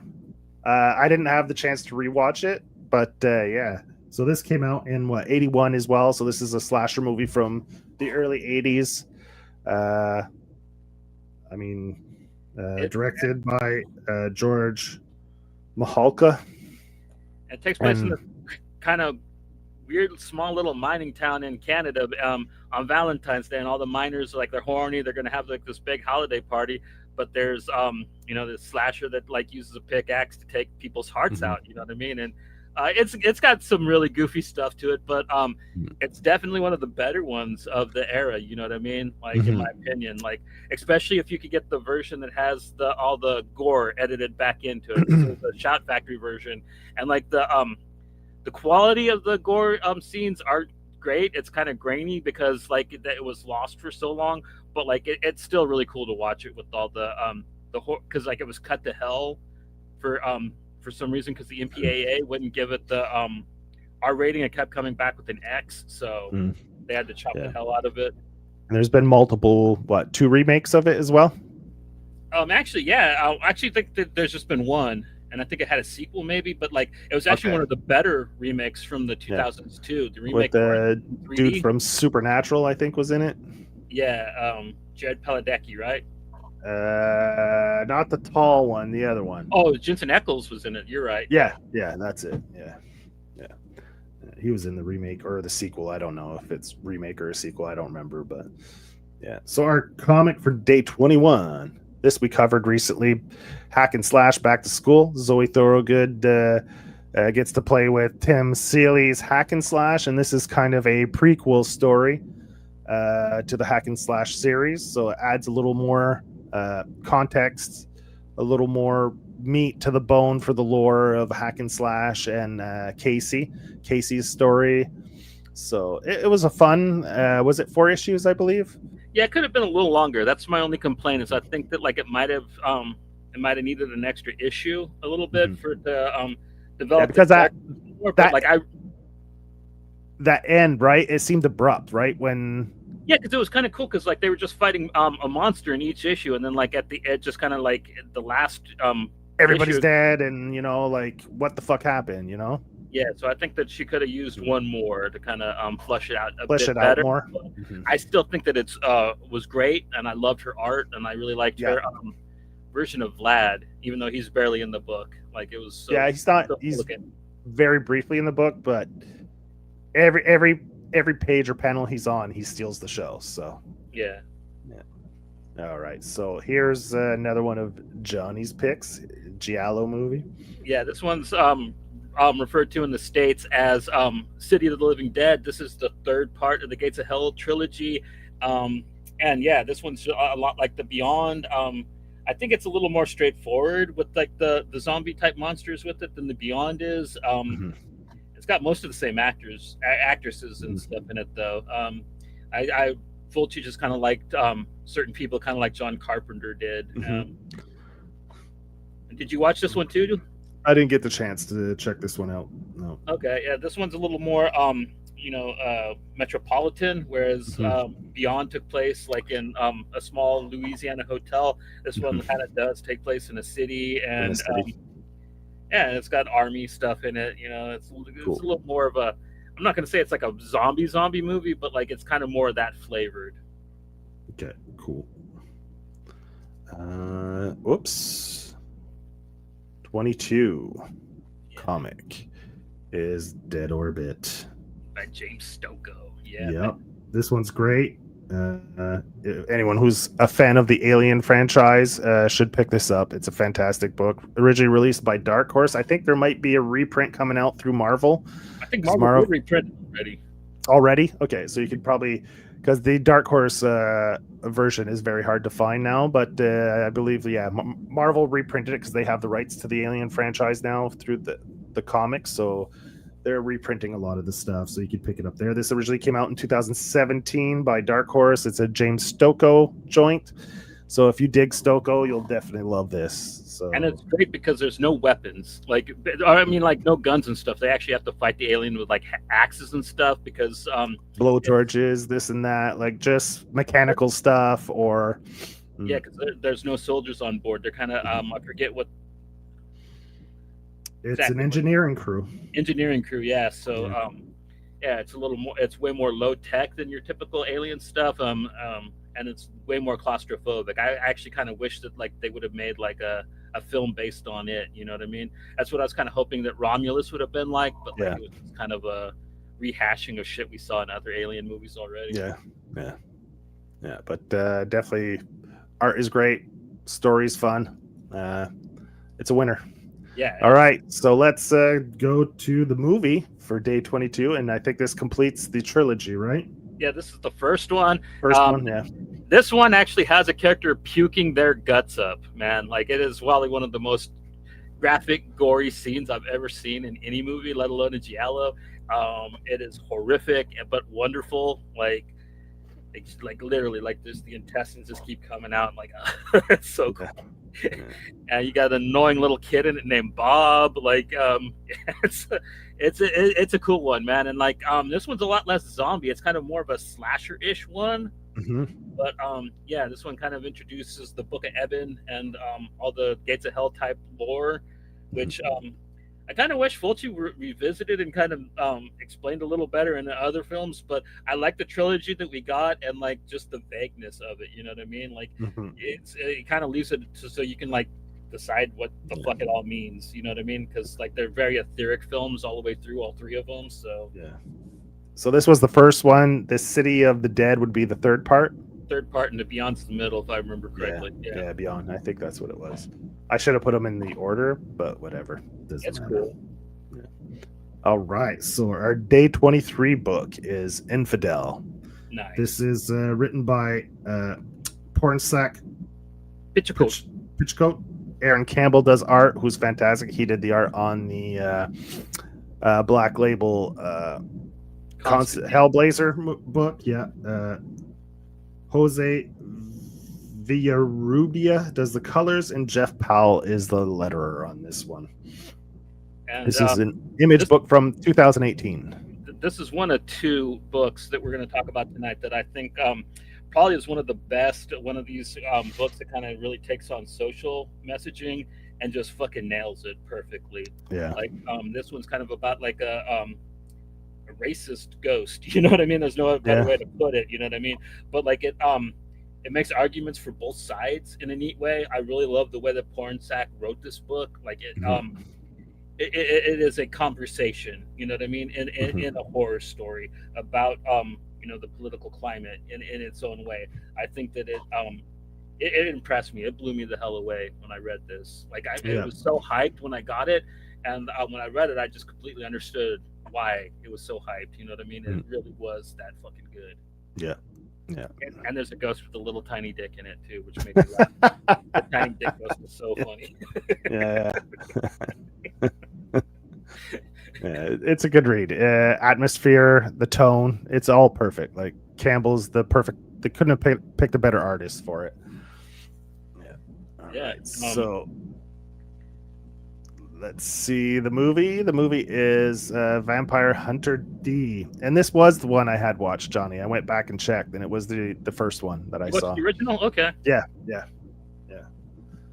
When you said there was the two different ones, I went back, and it Bloodlust is the other one. The second one, yeah, they're from the same director, but it's a lot more action packed. It's a little more anime. Where this one's kind of way more gothic, I would say, more chill in a way. You know what I mean? It's like a slow burner a bit.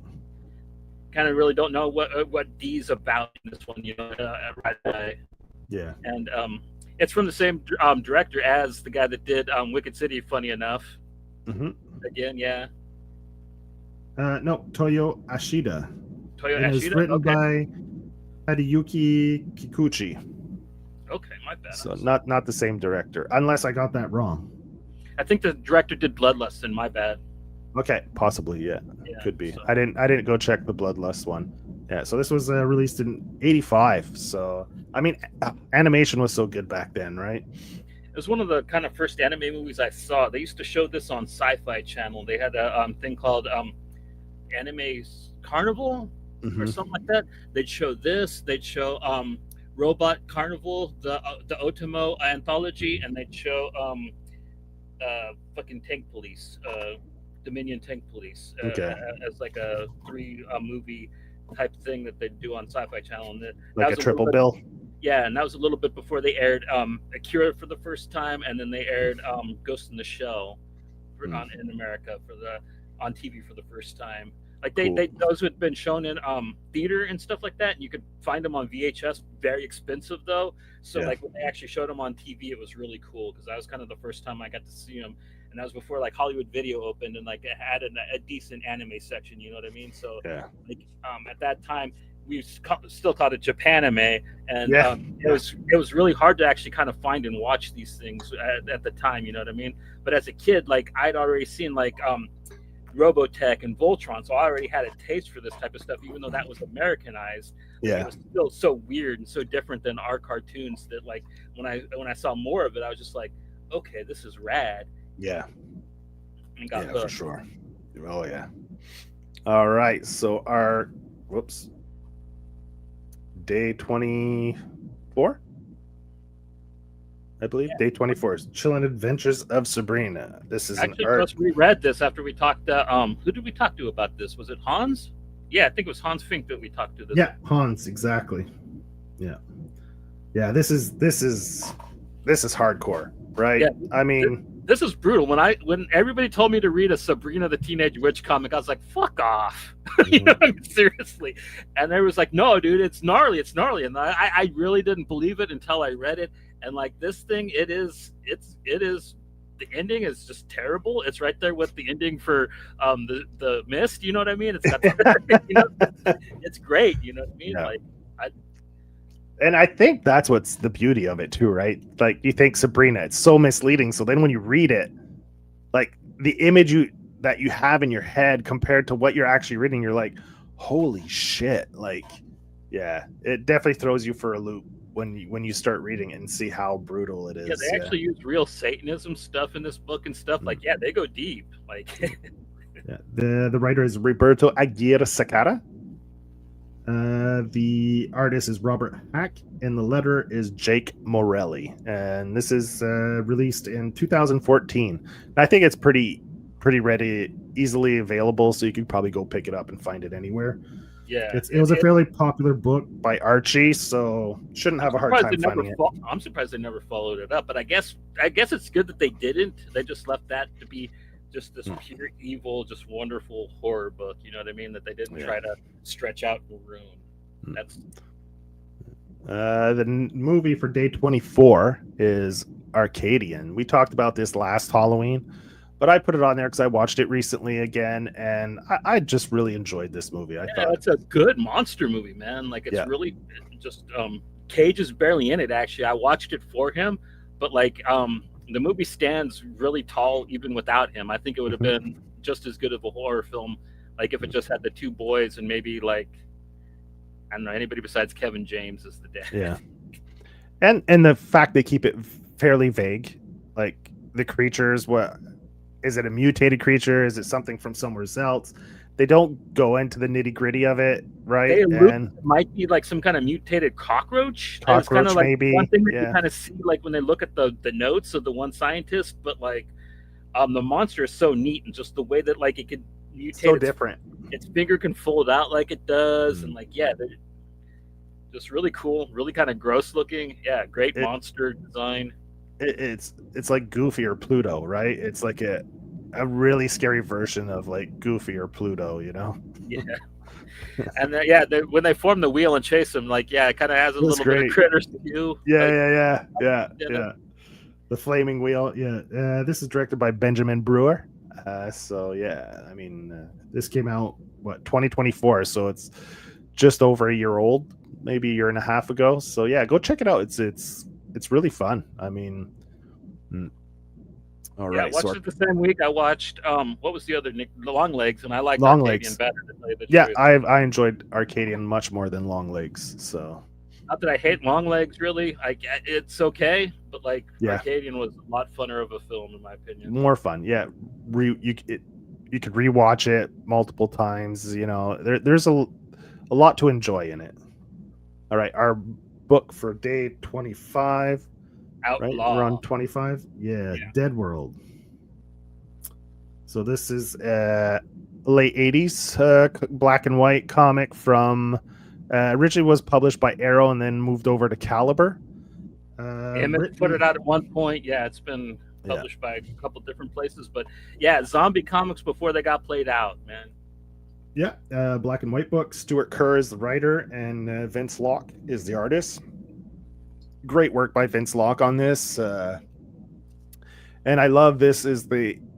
For each issue, he has a little like editor's note before you read the issue for each chapter, and he kind of explains. Okay, I went with. I changed my paper that I used for this to try to do that for the artwork, and he goes into like these little details. So I highly recommend you pick up the archives for that book, because it's fun. They give you like little factoids at the beginning of each chapter, and they're only like $10, you said, right? They're really American US, probably about $10-12 US, and about between 15 and 20 Canadian, depending on the number of issues. Like most of these trades I think are all 4 issues long, and some might have one shot included, so it might be 5 issues, some of them. So so it's very affordable. It's one of the first ones I saw that really played with the idea of like after like the zombie apocalypse happened, you know what I mean? Kind of like where people are starting to settle into the new normal. It's kind of one of the first ones I saw that really played with that aesthetic, you know what I mean? So like at the time and like I got into it later too, because like I think that book's almost as old as I am. You said the 87? 87, yeah, 87. I was 5 when that started running, so damn. Yeah, and it's great because it never got the let's color it and put out an edition. It's black and white like the original, so fantastic. Yeah, I mean, like back in the day, unless like it was like an Image book, if you got or like if Dark Horse was putting out like a Alien or a Terminator comic. If you bought an indie comic, it was black and white. Yeah. So I've been picking them up. I buy one a week because they're cheap. So I just order one a week through. And that's one we're going to get into if we ever get into the Outlaw thing that we're always kind of promising people.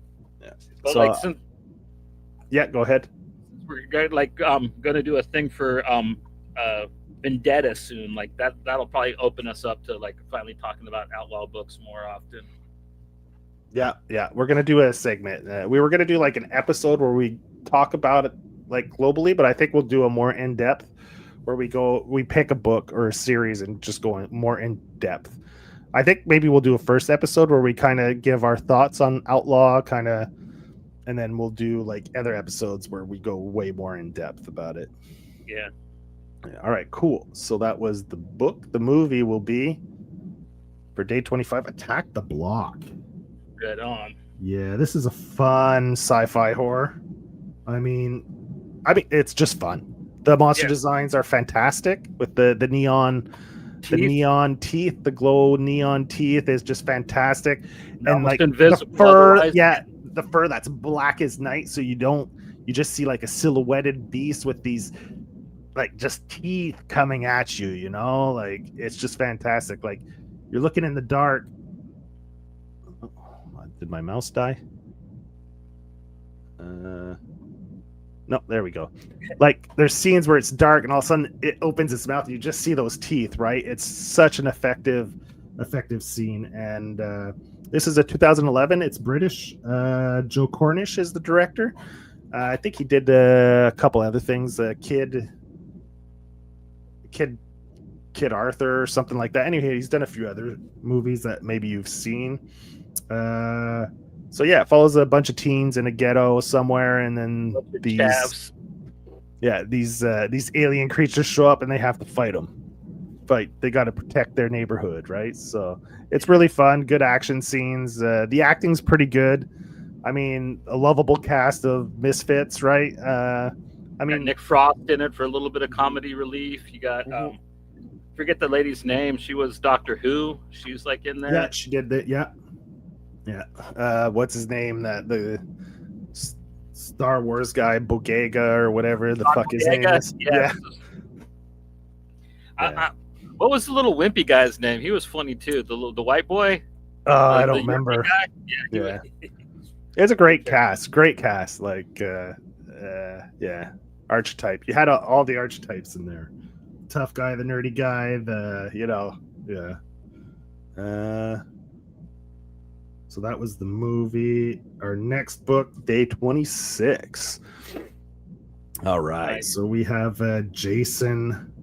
So we have Friday the 13th, part 9, The Last Mask. So this is kind of an Elseworld or retcon type book. Yeah, exactly. Yeah. Oh boy, Tony McMillan. I agree with them. Jason Goes to Hell wasn't a very good movie, so he just made his own version of Friday the 13th Part 9, and it's great, man. I love his art style, so like it lends really cool to like the whole trash slasher aesthetic, and he made this, and I think he released it in 2021. I was on his Patreon, and he has a bunch of PDFs of digital books that he offers if you join the Patreon. So I got a bunch of his stuff through the Patreon. So you could go find that there. I don't know if he still has physical copies left. You could maybe reach out to him.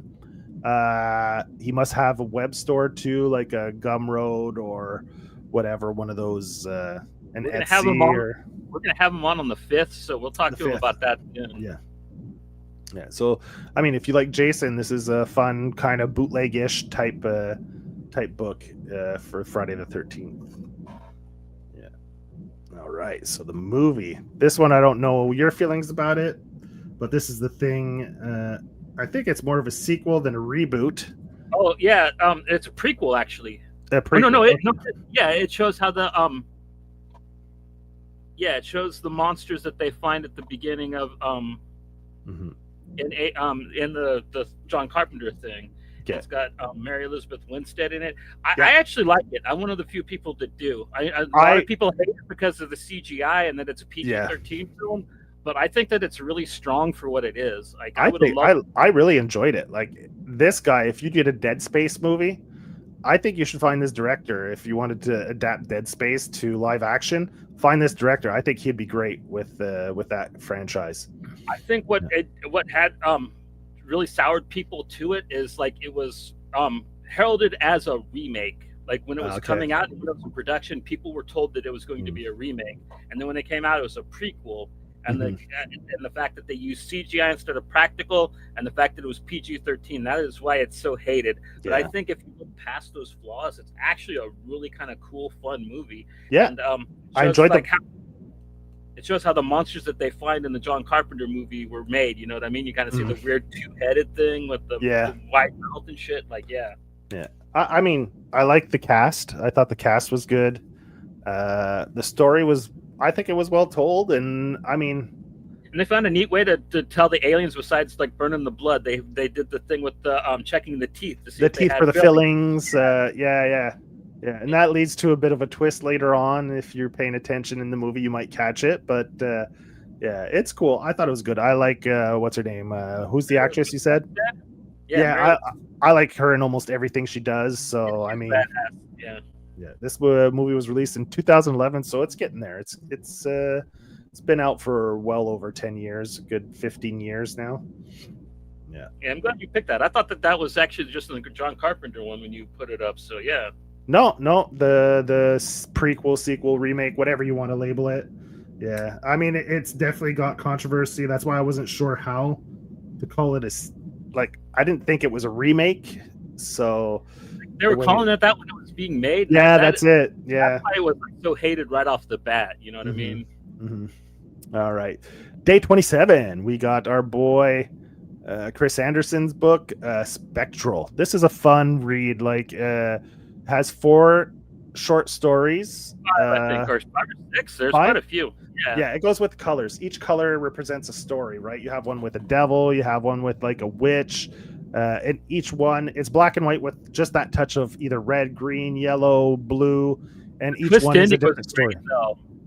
Because there's a really good twist ending because it's a puppeteer kind of telling these stories, and at the end, he lets the kids have one of the puppets, and then you get to see what the kids look like. And dude, I loved it. I thought it was very clever. It was fun. Great anthology type.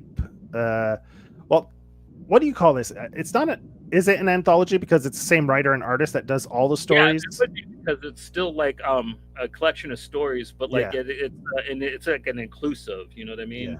Anthology more than like an open. This is available on Power Pulp, so you could go to powerpulpcomics.com and you could get it. It's still available in print. It's about 100 pages, right? I think close to that. Yeah. Each story, I said short stories, but each one's at least probably 20. Each one's like a comic, right? So yeah. So this one was fun, good, great art. I mean, Chris is a fantastic artist. Black and white with splashes of color. I mean, really, really good stuff. It's definitely go check it out. The writer is David Acampo. And like we said, Chris Anderson does the art. So yeah, go find that at powerpulpcomics.com. All right, the movie. I fucking hate this movie. This is the one I'm gonna trash really hard, bro. Yeah, well, this movie made it in. I picked this because I love the ending to this movie. Oh man.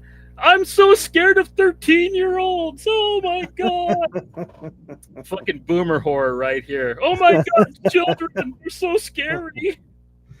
I thought it was like, okay, I'm watching it, and then the way they end it, I thought was fantastic. I think the ending is great.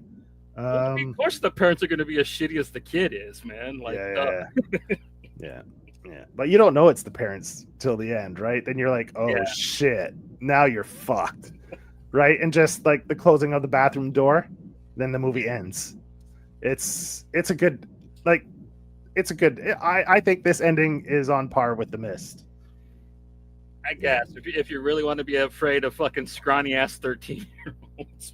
Well, it's not the 13-year-olds that do us are in, is it? Dirt bike. Well, they killed Michael Fartbender. Yeah.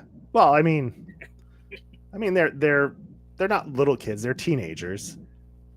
they're not that old either, and they're like all skinny. They're like the most unthreatening kids too. Like I don't know, I had a really hard time with this one when I watched it. Yeah. I usually do like torture porn films, but this one was just kind of like this one and Wolf Lake were just kind of, I guess, like torture porn movies with the word lake in it. I just aren't for me. It's not for you, yeah. So if it's got lake in it, you'll avoid it.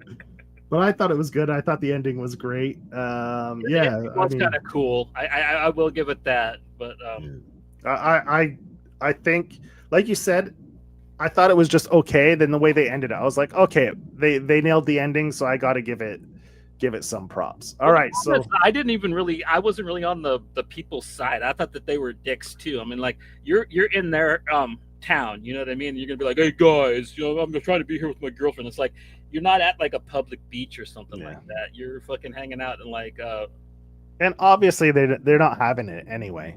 So like give up. Yeah, just go. Yeah, just be like, okay, they're just dickhead kids. You know, like anyway. Yeah. So, yeah. It was an avoidable situation in my opinion. Yeah. Straight up. Extremely avoidable. Yes. Yes. Maybe the ending, no. But leading up to the ending, yes, it was very avoidable. All right, day 29. We got we talked I tried to avoid stuff we talked about recently, but I've got to throw this in there because yeah, it's such a good Hellboy arc, man. Yeah. You got Richard Corbin on art. You've got just a great. This is like straight up like Hellboy deals with a lot of, you know, folklore and stuff like this. But this is like pretty much straight up horror story. Yeah. Well, I mean, like I there is like a Mignola uses real folklore and all of his stuff, and like there is kind of like tales about like, you know, devils in the hills, you know. Yeah. So, it's kind of cool that like he played with American folklore because like he usually was so entrenched in other cultures, you know what I mean? So yeah, and it's not like ghosts or spirits. It's like actual demon, you know what I mean? Demons, a witch, right here. You know, yeah, exactly, yeah, like an entity that shows up physically, you know. Yeah, because a lot of the times it's a lot of Hellboy stories. It's like ghosts or psychological too. So this is just straight up like a nice, and kind of like Hellboy's a side character in it too. It's kind of he kind of helps another young person kind of become the hero of their story. So it's a neat take on the whole. And it's been adapted into a film like we talked about it last year, which is really, really cool, really interesting. So, all right, I know you're gonna like this next pick, the movie for day 29. Yeah, man. Or is it day 28? 28. Sorry, we're on day 28. Yeah. Behind the Mask, the rise of Leslie Vernon, right? Leslie? That's his name? Yeah. This is, I won't say this is a comedy, but there are comedic parts to it. It's a very fun film. It's fun. Yeah. It's kind of like a background look at a slasher type of thing. Like it plays with the trope very funny. Yeah, it does it well. It's I won't say it's like a comedy like a straight comedy like Del and Tucker or Shaun of the Dead, where, you know, I think it's more they play off the idea of these people not taking him seriously. Yeah, like they think of him as a joke, but oh boy, the joke's on them in the end, right? Yeah. And the thing is like it plays with a lot of slasher tropes. You know what I mean? If you're a fan of the genre, like it's a good, not a straight up spoof, but like it does spoof a lot of the tropes. You know what I mean? It plays with them in a way that's not genuine. I would say, like maybe not completely hilarious, funny, but no, yeah. But I mean, I think it's the the idea of it, right? Like they're amused by the idea of this person thinking they're going to train to become the next great serial killer or like in American history, right? And they just don't take it seriously, so they play him as a joke. And I love the way he plays it so straight and serious, right? And that's what makes it so funny, right? Like, right. Yeah, like we all know a guy like that, right? Where you're like, yeah. We were going to do an episode on this at one point too. It kind of just fell through. I think I was supposed to do this after we did Autopsy of Jane Doe. Yeah, we're supposed to have Mel on. We're supposed to talk about it. Yeah, this movie was released in 2006, so it's a 10-year-old movie, 20-year-old movie.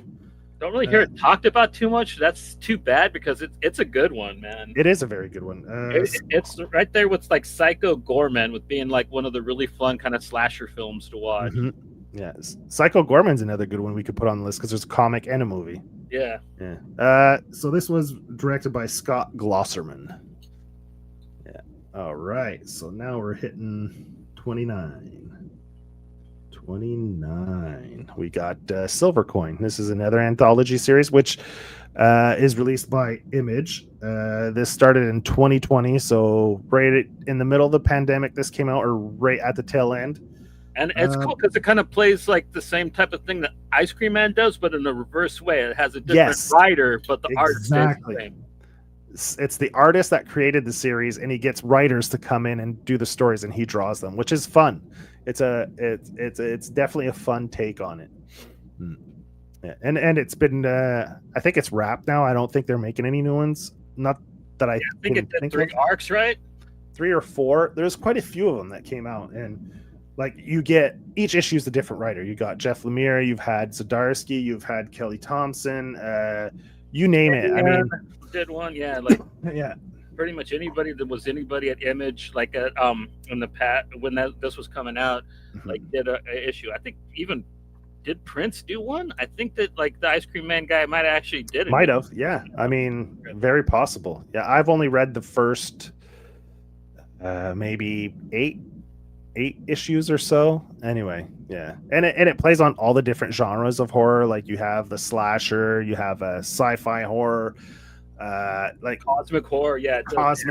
I mean, you name it. I mean, there's a camping one, a slasher camping one. There's one where the person gets sucked into an arcade game and is being tormented by the characters from the arcade game. You know, it's really fun stuff. Like a lot of these stories are super fun.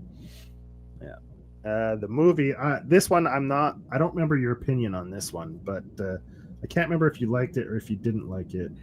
The kid, the rapping kid was kind of funny. That's it. You didn't like the kid, right? I didn't really like it. Period, man. Like Shyamalan's kind of really hard for me. I liked what was the one with McAvoy? That was like the only movie of his that I've liked since Split. Yeah, that one was good. One thing I liked about this, I liked the twist on this one.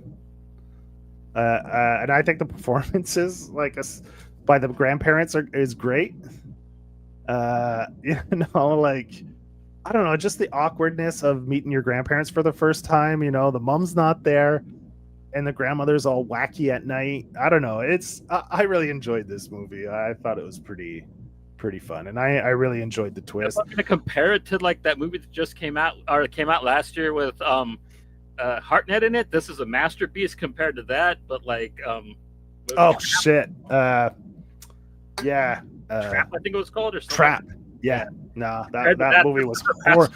Yeah, but that's like him letting his daughters do stuff. Yeah, that was his daughter's like mixtape fucking video, pretty much. Like, I'm not the biggest fan of Shyamalan, but there's definitely a few of his, like Unbreakable. I like Split. I really enjoyed. I really didn't like his adaptation of the Lady Under the Lake. No, Sandcastle. What was his version of Sandcastle called? Old, right? He just called it Old. Yeah. See, I love that graphic novel that he took that story from, but Visit is probably one of the ones I like the more. It's one of his better ones of his recent films, to tell you the truth. I don't love it, but like compared to like a lot of the stuff that he's put out beside it, it's good. Yeah, I really enjoyed that one. For his movies, there's a lot of movies of his that I could care less about, but that one of his better ones, like you said. And this is after Infidel. This is the next one that like really plays with social commentary in a great way. This one's a lot more fun though. It's not as hard hitting and as traumatizing as Infidel is, but this is another monster hunting type, like hunters are of the supernatural, right? But yeah, killing. But the race monsters, pretty much. You know what I mean? And it's not just evil white people in it. I really like that in it. You know? What I mean? Yeah. I haven't gotten too deep into it. I just started it. So this has been on my list forever to read. And so I was hoping to get more into it, but we overbooked on a few weeks ago. So I hadn't been able to get to it as quickly as I wanted. I think I've only read where the witch doctor's hanging out with the ex-clan member kid. Like I love that fucking friendship, man. That is so that really cracked me up. So I'm really looking forward to dig into this more. I mean, Sanford Green, fantastic artist. Like just for the art alone is one of the reasons why I wanted to read this. You have it's co-written by David F. Walker and Chuck Brown. You have Rico Renzi, who's on colors, and Clayton Cowles, who's the letterer. Yeah, the character Blink, she's so badass in this too. Yeah. She's right off the bat. They kind of they won't let her fight, but it's like she's the most badass one in the family. Like it's such a fun book. Yeah. So this is definitely. I just started digging into it, so I'm really looking forward to getting a little deeper. Hey, what that we? All right. So the movie for day 30 will be this we just watched. Good Boy. I haven't seen this yet. This just hit VOD, so I still gotta check this out. Yeah, so I mean, this is fresh. I wasn't gonna put it, then I was like, oh, I want to talk about it a little bit, so I did put it in there. It's so good. Like, so I mean, when I first heard about it, I thought, like, okay, they just made another Man's Best Friend, but like this one's actually supposed to be way better. Yeah, I mean, there's a few things they do. I like the camera work. It's really focused on like it's a story from the dog's point of view, and they really do a good job of making sure that's the point of view. Like early on in the movie, you don't see the faces of any people. They shoot it in a way that either the head's cropped or the face is in shadow, like with the lighting. You never really get to see like the owner's face till like maybe right near the end or something, or if they're watching TV. Like that's the only time you see people's faces, right? Is through the television. Otherwise, you never see their faces. The shots on the dog are really cool, and it's kind of the story is kind of because in the story the guy he's sick, right? And he's going through like I think chemotherapy, and it kind of shows us like the neglect that an animal like when a person gets sick. You know, like I know people that when they got sick, like really ill, they gave away their pets to people so they could take better care of them. And it's kind of a sad story that way too. Like the guy's so sick that he can't really give his dog the attention and that he needs, right? And so it's a horror movie, and it's a really touching story about like the relationship between a pet and its master, owner, whatever you want to call them, or its person, I guess what people like to say, their person. Yeah. So it touches you on a couple levels, right? So cool. Because like one of my favorite, like I told you, one of my favorite Garth Ennis books is Rover Red Charlie, and that's like a zombie movie told from the perspective of dogs. So this is like a kind of more a traditional horror film. Mm-hmm. Like what kind of horror is it? Like what is like it's like a haunting. A haunting, okay. Yeah, and the dog has dreams, and there's dream sequences of the dog. There's a lot of scenes like it's pretty well done. Like there's nothing groundbreaking. It's just well done. Like, and one of the things I heard is that the director or someone involved with the movie or the producer used their own dog to do it. Like it's not a dog that's trained for film. So I guess it took twice as long to make the movie because the dog isn't trained for that. So it took them, it was a lot harder to shoot it than they had anticipated. And if they would have known, they would have gone like got a dog actor type thing. Yeah. Yeah, they would have got a Hollywood dog. Okay. Yeah, exactly. Yeah. Which I think adds a charm to the movie because it's like one of the guy's actual dogs. Oh, there's two dogs in the movie, right? So okay. Yeah. Yeah. There's a dog from a flashback, and then there's the present day dog. Yeah. So they showed as a puppy, kind of what you're saying, right? Or... they do show scenes as a puppy, but there's something that happened involving another dog. Okay. So it's like a haunting story, or like kind of like, but from a dog's point of view instead of a person. So there was a dog that used to live in the house, and he has flashes of the dog, and there's like a dog ghost kind of. I think it's anyway. When you watch it, you'll see it. It's pretty cool. It's well done. I don't want to say too much because it's a good movie, and the less you know, the better it is. Yeah, so. and it's still really new. So yeah, I got it. Yeah. All right. So Well, we'll do tomorrow's picks. So anyone watching will know what I'm going to be posting tomorrow on Instagram. So the comic will be Colder. This book I'm picking mainly just for the visuals. Oh, it's really creepy too, though, man. Paul Yeah. Tobin, is a great writer, in my opinion. I love. Yeah. I mean, it's weird. It's creepy. The monster designs, the world. It's. I don't want to say it's like Hellblazer, but it's like this Elseworld kind of like dreamlike, nightmarish. Yeah.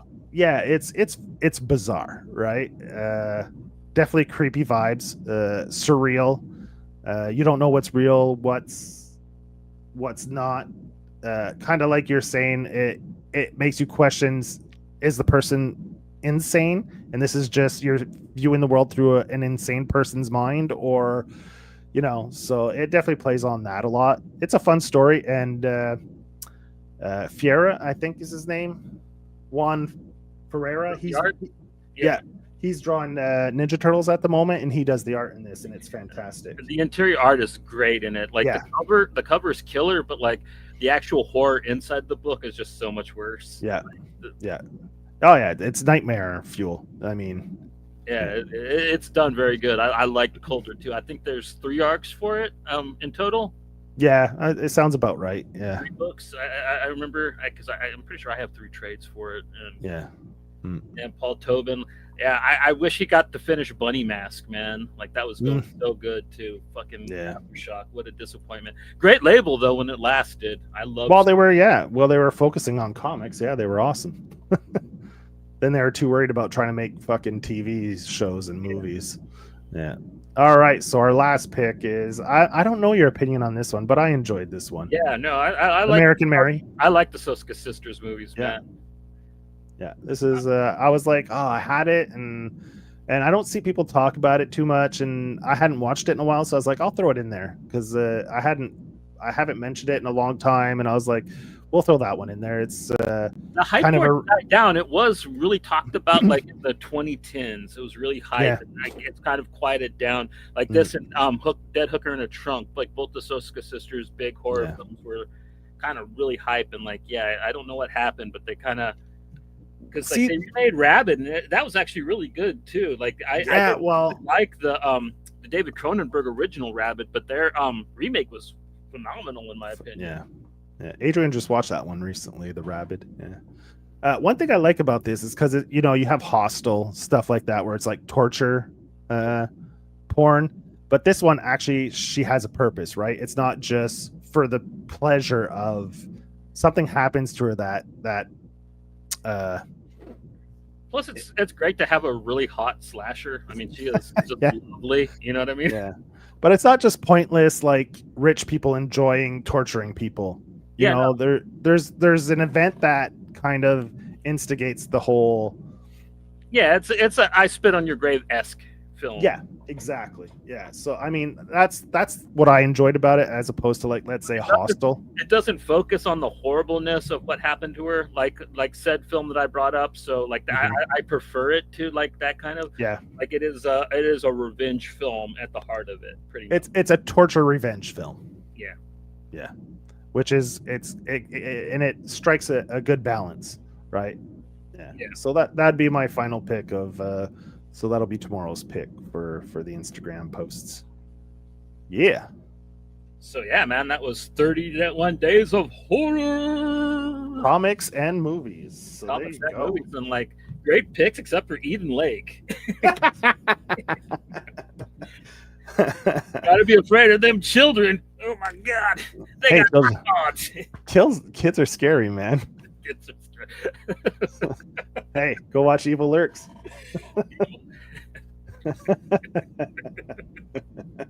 All right, so like you said, Johnny, we have just a reminder, the giveaway.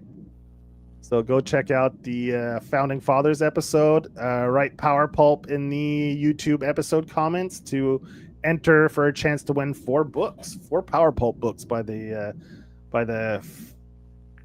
Founding Fathers, the creators of Power Pulp. So you can have a pretty good variety of stuff to pick from too with that. Yeah. You'll get to pick one book from each of them. So we want it to be as inclusive as possible. So we decided to do it that way. So in case you've already read some of their stuff, you can pick up a book you haven't read from them. So it's an opportunity to get more books from these guys if you've already read some of their stuff. Right. Yeah. And like I said, we will be back on the 5th. We're going to be talking to Tony McMillan. And then on the 8th, we're going to have Frank Martin back on. And then he's going to be bringing, is it Gavin Von Stoddard is the artist, the guy that does Immortal Coil? Yeah. He's also just did a book with Frank that I have called 1000 Cuts, which is a really cool horror comic about like a girl that has a cursed katana that makes her murder. So I can't wait to talk to Frank about that. So it's going to be pretty cool on the 8th. I don't know what their new book is, but Frank said that they got something good in the works. So hit him up and see if maybe he has a preview of that for us. So yeah. But yeah, well, I guess if we don't do anything before then, we'll see you guys on the 5th. Yeah, man. Outro time.